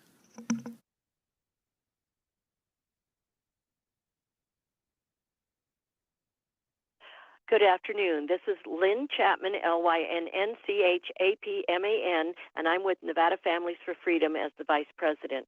I live in Sparks for 40 years, and I'm very concerned about this bill. It's only a study, I understand that, but it won't raise taxes. That doesn't fly. Because if we look at Section 6, it says the Fire Protection Board may at any time borrow money and issue bonds to be paid by what? Property taxes. Section 7 requires the board to prepare an annual budget, which would determine an assessment if an assessment is necessary to pay expenses. Well, how do you pay expenses? Look at Section 8. It requires the Board of County Commissioners to certify an assessment, which would be entered in on the assessment roll. In other words, to be required to pay property taxes. Yesterday, I was at the hearing on the AJR 1, and it would end up raising taxes. The mayor of Sparks spoke in favor of this. This morning on the news, Alexis Hill, president of the Washoe County Commission, said she is looking at raising property taxes. Lo and behold, here we are today. So if it looks like a duck, sounds like a duck, guess what? It's a duck. So we're not going to be fooled by the wording. We know that this is where it's going. It may be a study at this point in time, but if you're going to have a study, please include the public, and that the public should be able to vote on any consolidation of our fire districts. So please vote no on SB 19. Thank you. And thank you for joining us. BPS, next caller in opposition to Senate Bill 319. This is Bruce Parks, BRUCEPARKS, Chairman of the Washoe County Republican Party. This bill purportedly seeks to consolidate fire districts, but the bill really seeks to shift a huge amount of debt from Reno and Sparks to the county and then raise our taxes to pay for it. The suggested tax plan is said to increase by 73 cents on every $100 of assessed valuation of property. This could increase property taxes by as much as $4,000 or $5,000 a year. This would not account for the multiple and various fees, which are a form of taxes, that could also be imposed. It establishes the Board of Fire Commissioners, which may simply declare that additional taxes are needed to fund a new protection district. Once declared, the county commissioners have no choice but must approve the tax increase. This bill actually grants an unelected, despite what the author might say, fire board commission unchecked power to impose new property taxes on the citizenry and usurp the Washoe County Board of County Commissioners, who'd be required to go along with raising taxes. This legislation bypasses community input and could have severe consequences for property owners, insignificantly raised and unchecked taxes and fees. And it does absolutely nothing to improve the fire protection for we the people. Thank you. And thank you for joining us. Next caller in opposition, please.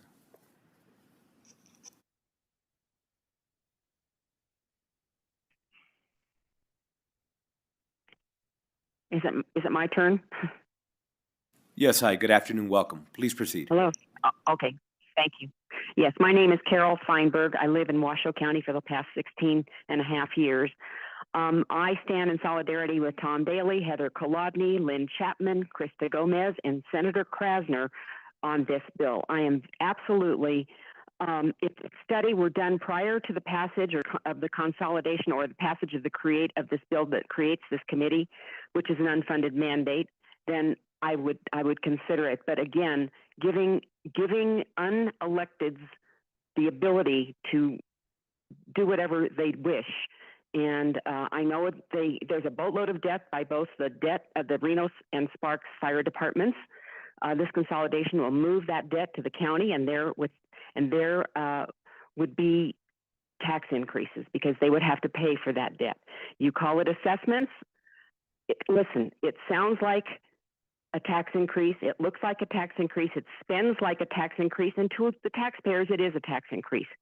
So thank you so much for bringing it forward and allowing me to speak. Again, my name is Carol Feinberg, Carole, F like Frank, Ineberg.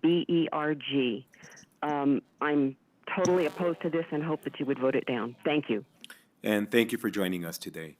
BPS, next caller in opposition, please.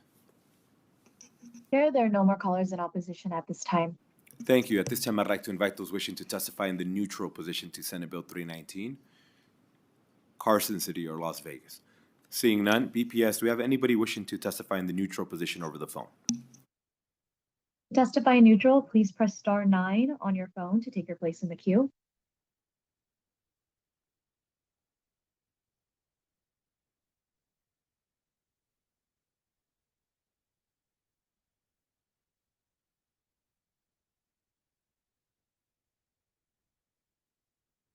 Caller with the last 3 digits, 655, please press star 6 to unmute yourself.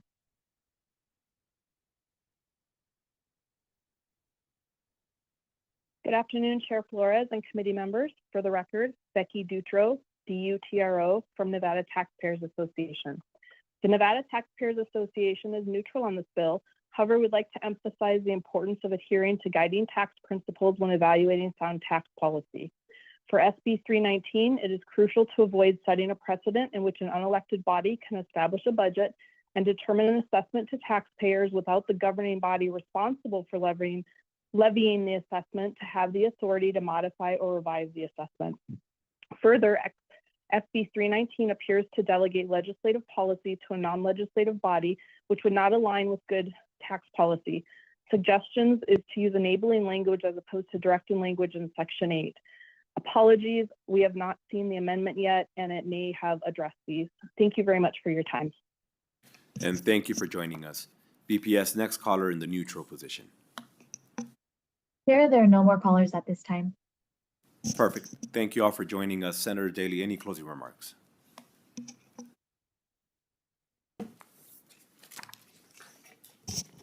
Very quickly, Mr. Chair, thank you again, Skip Daly, for the record. I understand there's a million reasons why people may say, hey, this isn't a good idea, et cetera, et cetera. The really only reason this is coming forward is try to improve public safety, fire responses, protection of property, wildfire interface areas, improvements. That's the real reason. And when I listen to some of the, not all, so don't everybody get all upset, some of the testimony where they're just making things up, ignoring what the words say, I assumed, perhaps incorrectly, that people could read and understand English, but perhaps I was incorrect on that. Thank you.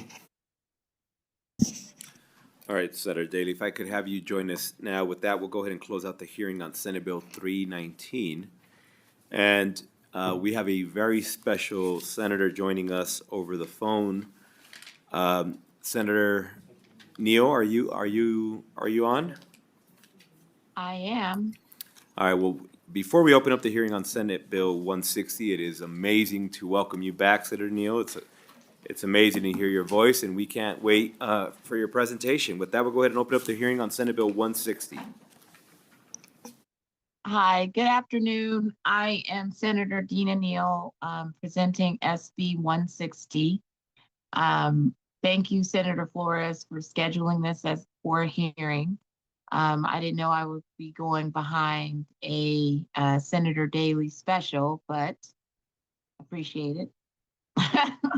So SB 160 is really simple. I'm going to keep it really simple. So basically, I have been on a journey to strengthen NERC for a really long time.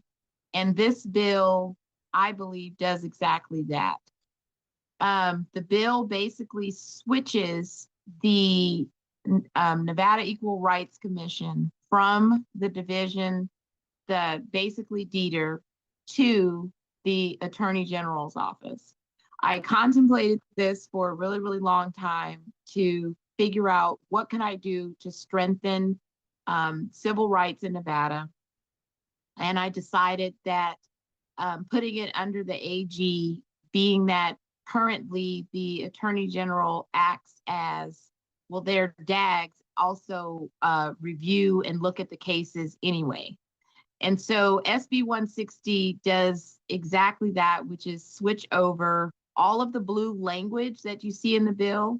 It's not new language. It's a transfer from the existing statute so that it moves the Attorney General, moves all of the NERC provisions under the AG. So with that said, I'm going to talk about the amendment because that is new language, and I think that deserves like a separate conversation. So the amendment that you guys see, which I believe goes, it has 7 sections, is because, you know, the times have changed. I would just say that the tides are turning in regards to where we are in supporting civil rights, how we are codifying and trying to protect our own Nevada citizens. And so what is happening in the amendment is that after executive orders were put out that rolled back key provisions associated with rights that we have had for a really long time, I went and started to think about what can we put in statute that would protect existing rights that we had before current executive orders rolled them back. So if you look at number 2, where it says authorize NERC to investigate and bring actions related to environmental justice, where there's evidence that a particular area or neighborhood has suffered a long-term environmental harm or damage. This was an executive order that we actually had in place since February 11th of 1994. And so when I started to think and examine, like, okay, if I'm going to bring an equal rights bill, then I also need to be thinking about what can we as a Nevada legislature do to support our own citizens that might have already operated under those protections, but those protections are now being potentially rolled back or being challenged. And so this was our version of placing that 1994 order into our Nevada law. So when we look at number 3, when it's talking about workplace diversity and supporting accountability, that actually came from an executive order that was in existence August 18th of 2011. And so in my mind, I was saying, all right, we are already in a space where we've had our, civil rights protected. We, to a degree, codified the 1964 Civil Rights Act into law. But how can we, as we go forward, make sure that the citizens of Nevada still feel that the same kinds of protections that they believe that existed from 2011 forward were still going to be a part of their belief system, safety mechanism, and movement forward. So when we look at number 4, where we're talking about government purchasing funds contractors.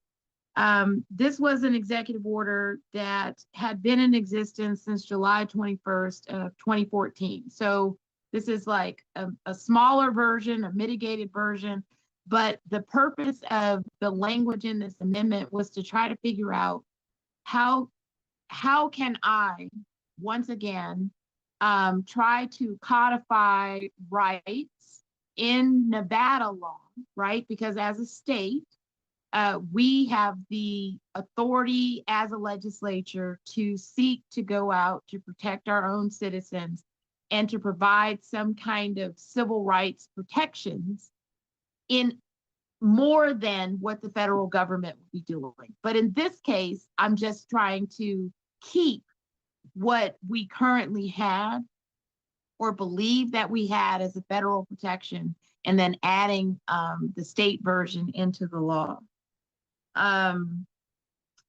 When it gets down to I believe there's a mixture of the state purchasing. There's several things actually in that state purchasing one. It actually merged the equal opportunity language from 1965. It merged in a promoting diversity and inclusion from October 5th of 2016. And then when we get down to, well, that actually is 4 and 5, where there's a merging of these particular issues. And then when it gets down to, I'm trying to pull up the religious, I believe the religious piece that came from an order that was actually passed under Bush in December 12th of 2002, where it provided equal protection of laws for faith-based and community organizations. And so that language kind of merges in when we look at number 5 and I think just number 5, because that's where I saw like we still had some categories there. And then on the sex and gender identity based access to single sex spaces, I decided to, try to, be a little bit forward thinking in this. And I was trying to protect some rights that had been expanded in the Civil Rights Act of 1964, but it came about in the Bostick versus Clayton County case in 2020. And that was also listed as a potential rollback where we might not have certain gender identity and gender expression protected. And I wanted to just make sure that we were extending those to the actual citizens of Nevada, being that we were losing some of our representation from Senator Harris on our side in that space, and then Senator Spearman do that amendment.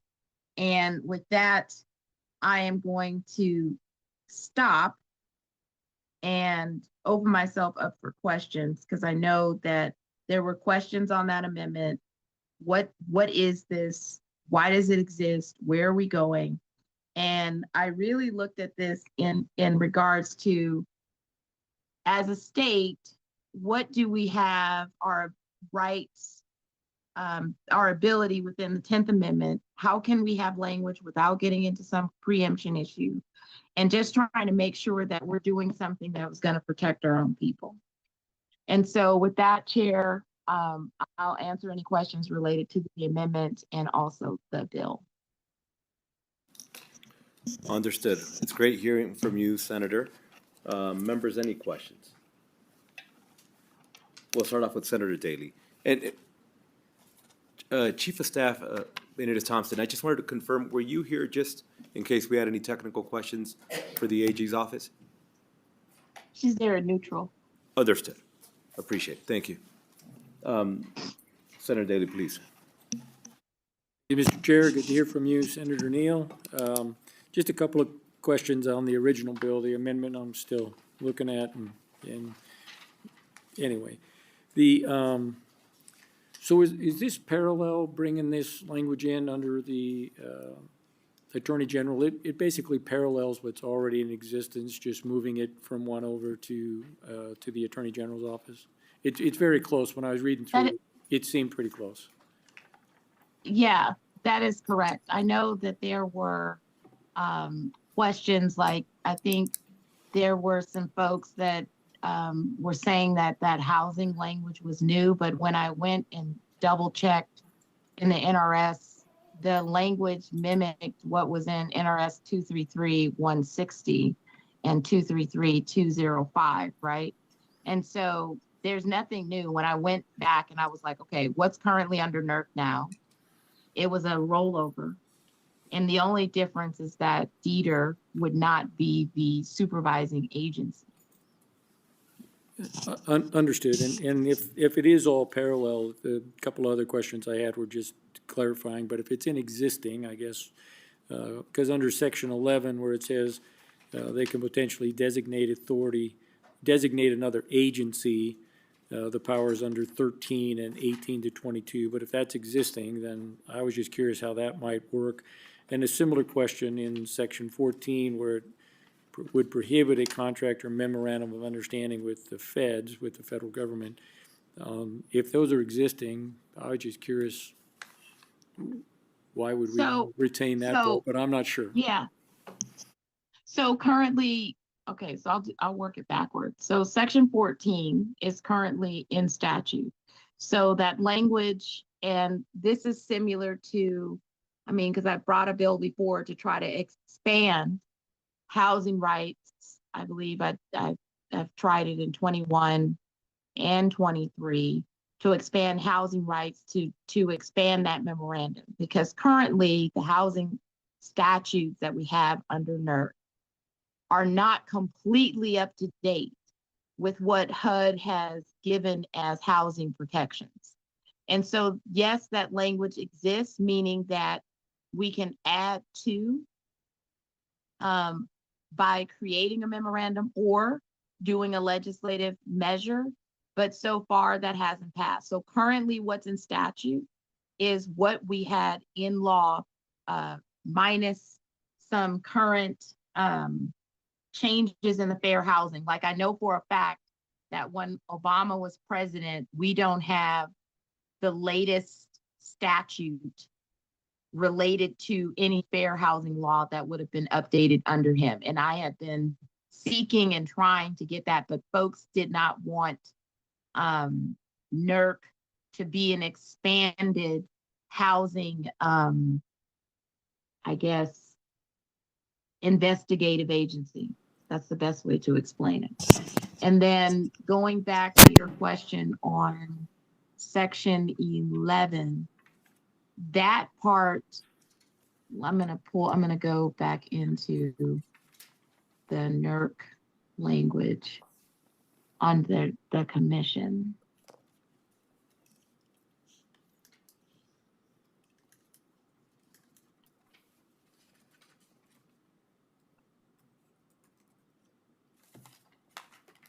So I think that part was new because I couldn't find the language, and I guess legal can help me on that one, but I couldn't find the language under the commission. Like the commission exists, but I never saw the language where we could delegate another entity, but I might not just have been reading it because the commission duties are under NRS 233-140.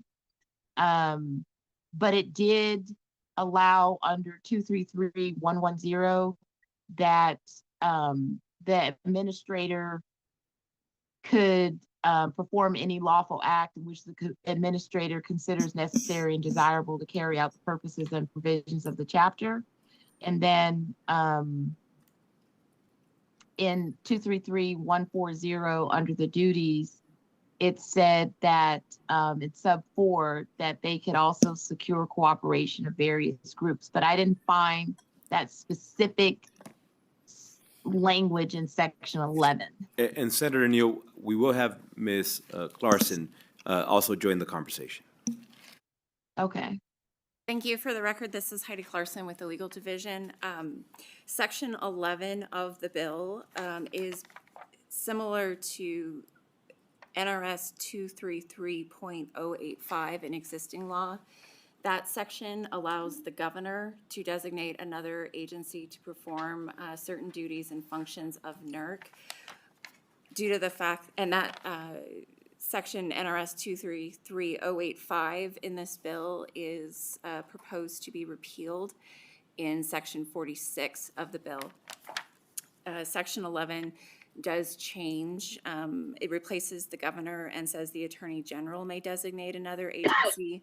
It seemed to be consistent with the intent to have NERC be moved under the attorney general's office, to have the attorney general be the constitutional officer who could designate another agency to perform that function.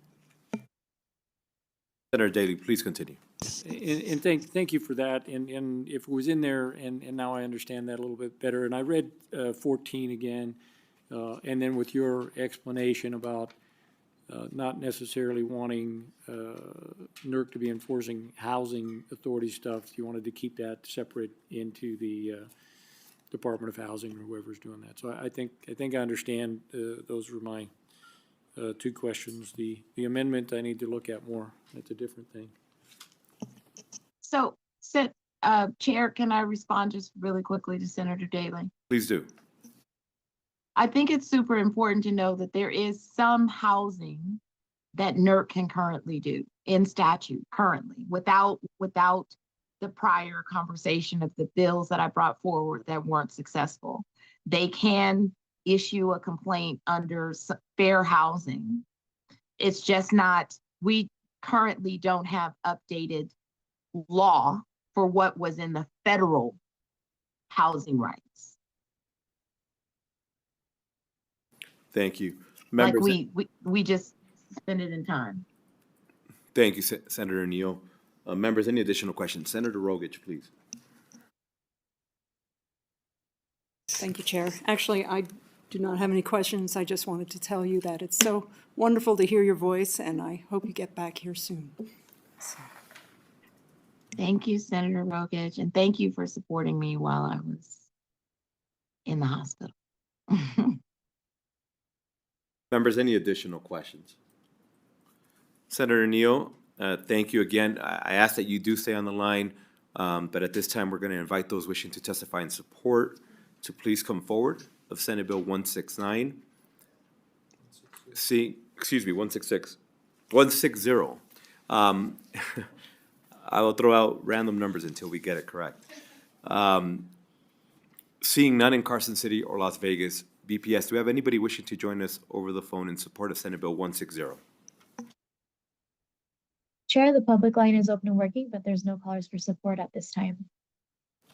Thank you. At this time, I'd like to invite those wishing to testify in opposition to Senate Bill 160.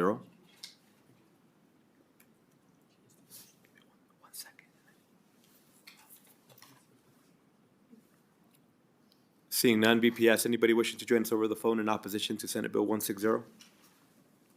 Chair, there are no callers in opposition at this time. Thank you. We'll stay on the phone line. Anybody wishing to join us in the neutral position for Senate Bill 160? Chair, there are no callers in neutral at this time as well. Understood. Thank you. Anybody in Carson City or Las Vegas in the neutral position, please? Good afternoon. Welcome.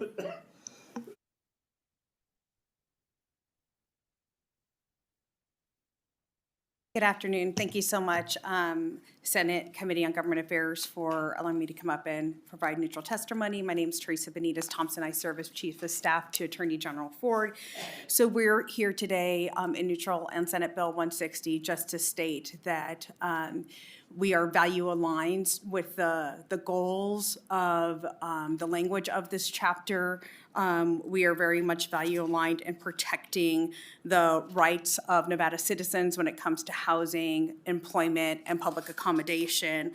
AG Ford very much talks about his 5 C's and the values that guide us in the Office of Attorney General, and protection of civil rights is one of those values and one of our guiding stars in the Office of Attorney General.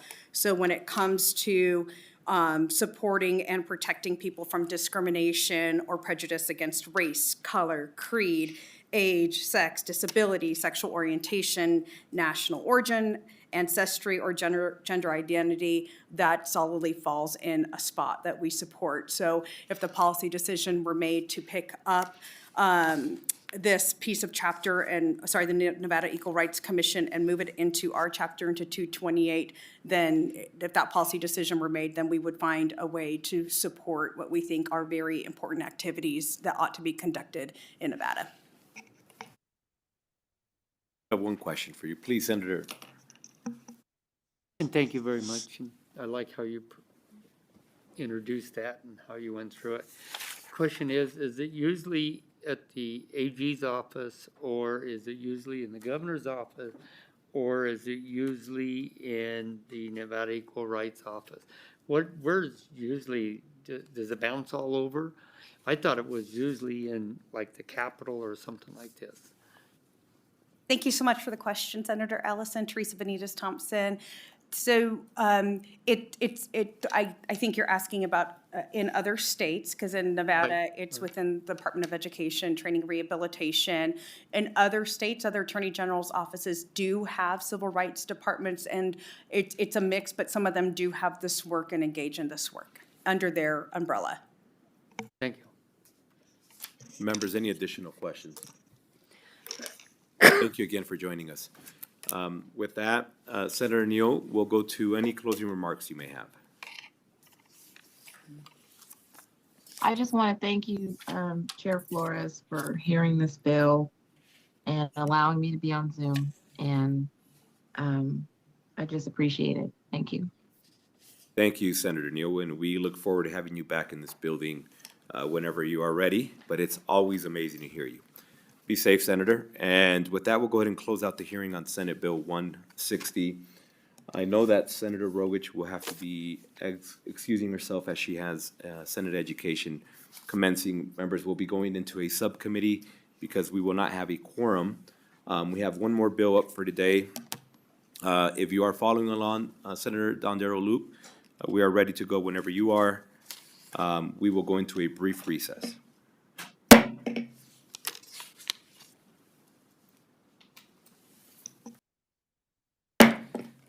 The committee will come back to order because we do not have a quorum. We will go into a subcommittee consisting of Senator Daly, Senator Ellison, and myself. With that, at this time, we'd like to open up the hearing on Senate Bill 419. Senator Dondero Loop, whenever you are ready.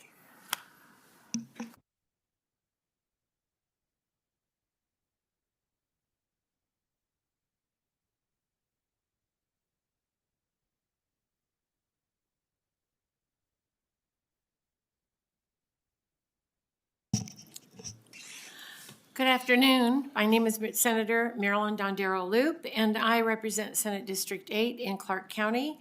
Thank you for the opportunity to present Senate Bill 419 today.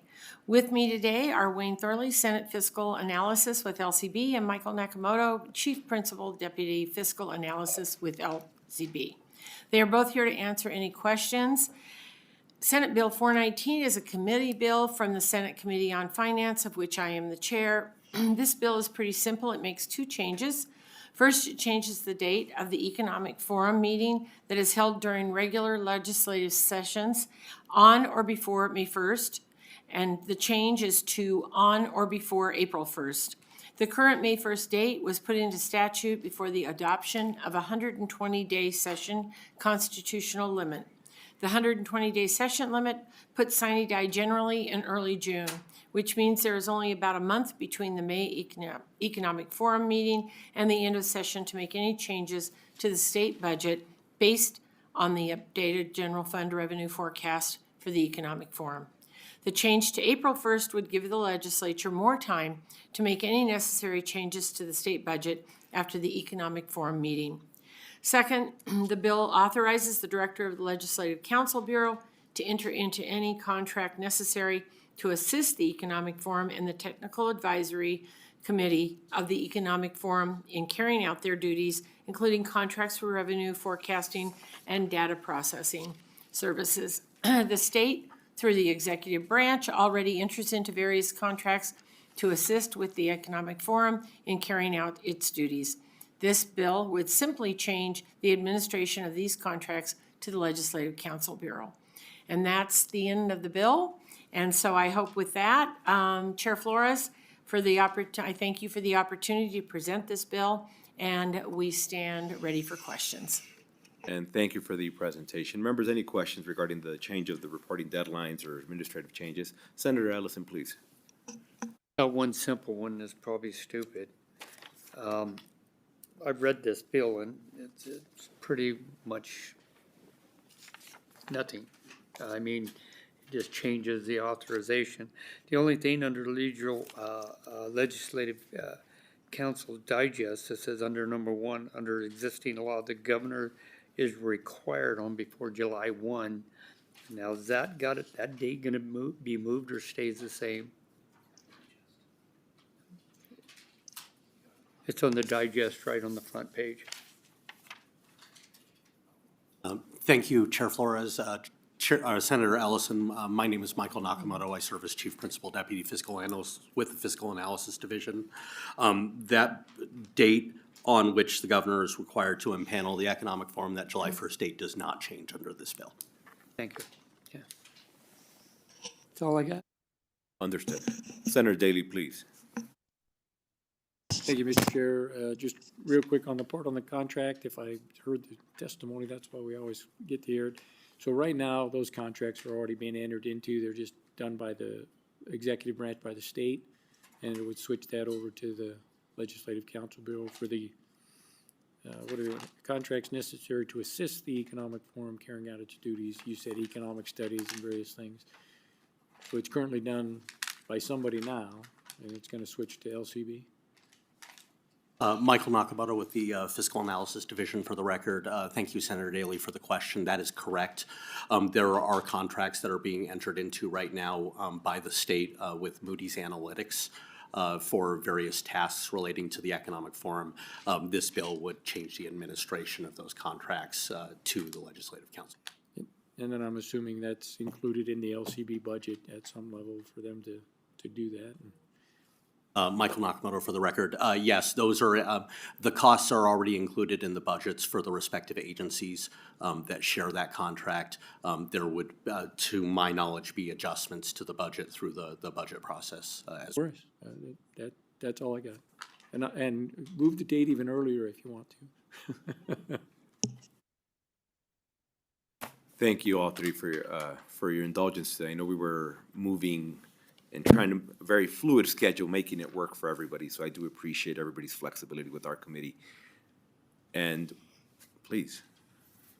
And I'd like to thank you for being flexible as well, as our finance meeting this morning ran very long. Understandably, there's a lot of amazing work that needs to be done, and so we appreciate all of you doing that. We were mostly concerned with having 5 hearings after the conclusion of education and keeping staff here very long hours. And Senator Ellison has a long drive every day, so we want to make sure we took care of him as well. So with that, I'd like to invite all 3 of you to sit back, and I would like to invite those wishing to testify in support of Senate Bill 419 to please come forward, either Carson City or Las Vegas. Seeing none in Las Vegas or Carson City, BPS, is there anybody wishing to join us in support of Senate Bill 419 over the phone? If you'd like to testify in support, please press star 9 on your phone to take your place in the queue.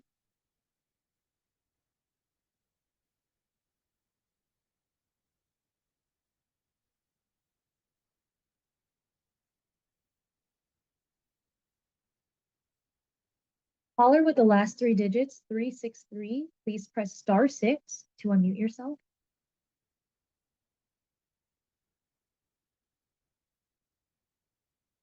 Thank you.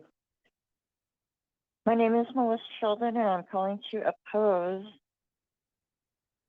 the SB 319 fire group consolidation.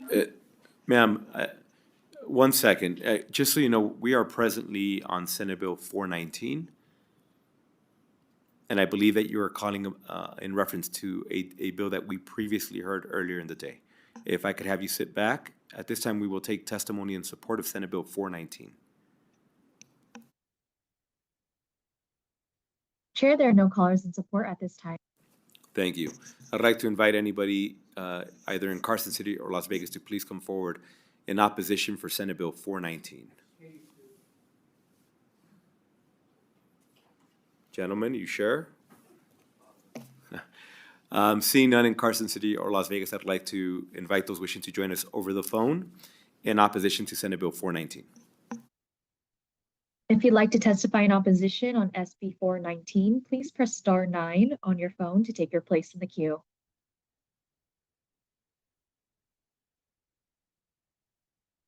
Chair, there are no callers in opposition at this time. Thank you, and we'll stay on the phone lines. Is there anybody wishing to testify in the neutral position for Senate Bill 419? Chair, there are currently no callers in neutral at this time as well. Thank you. Anybody in Carson City or Las Vegas wishing to testify in the neutral position for Senate Bill 419? Seeing none. Senator, any closing remarks? None? Thank you again for your flexibility with that. We'll go ahead and close out the hearing on Senate Bill 419. Y'all be safe. Take care. Last on the agenda, we have public comment. Is there anybody wishing to join us for public comment either in Carson City or Las Vegas? Seeing none. BPS, is there anybody wishing to join us for public comment over the phone? If you'd like to participate in public comment, please press star 9 on your phone to take your place in the queue.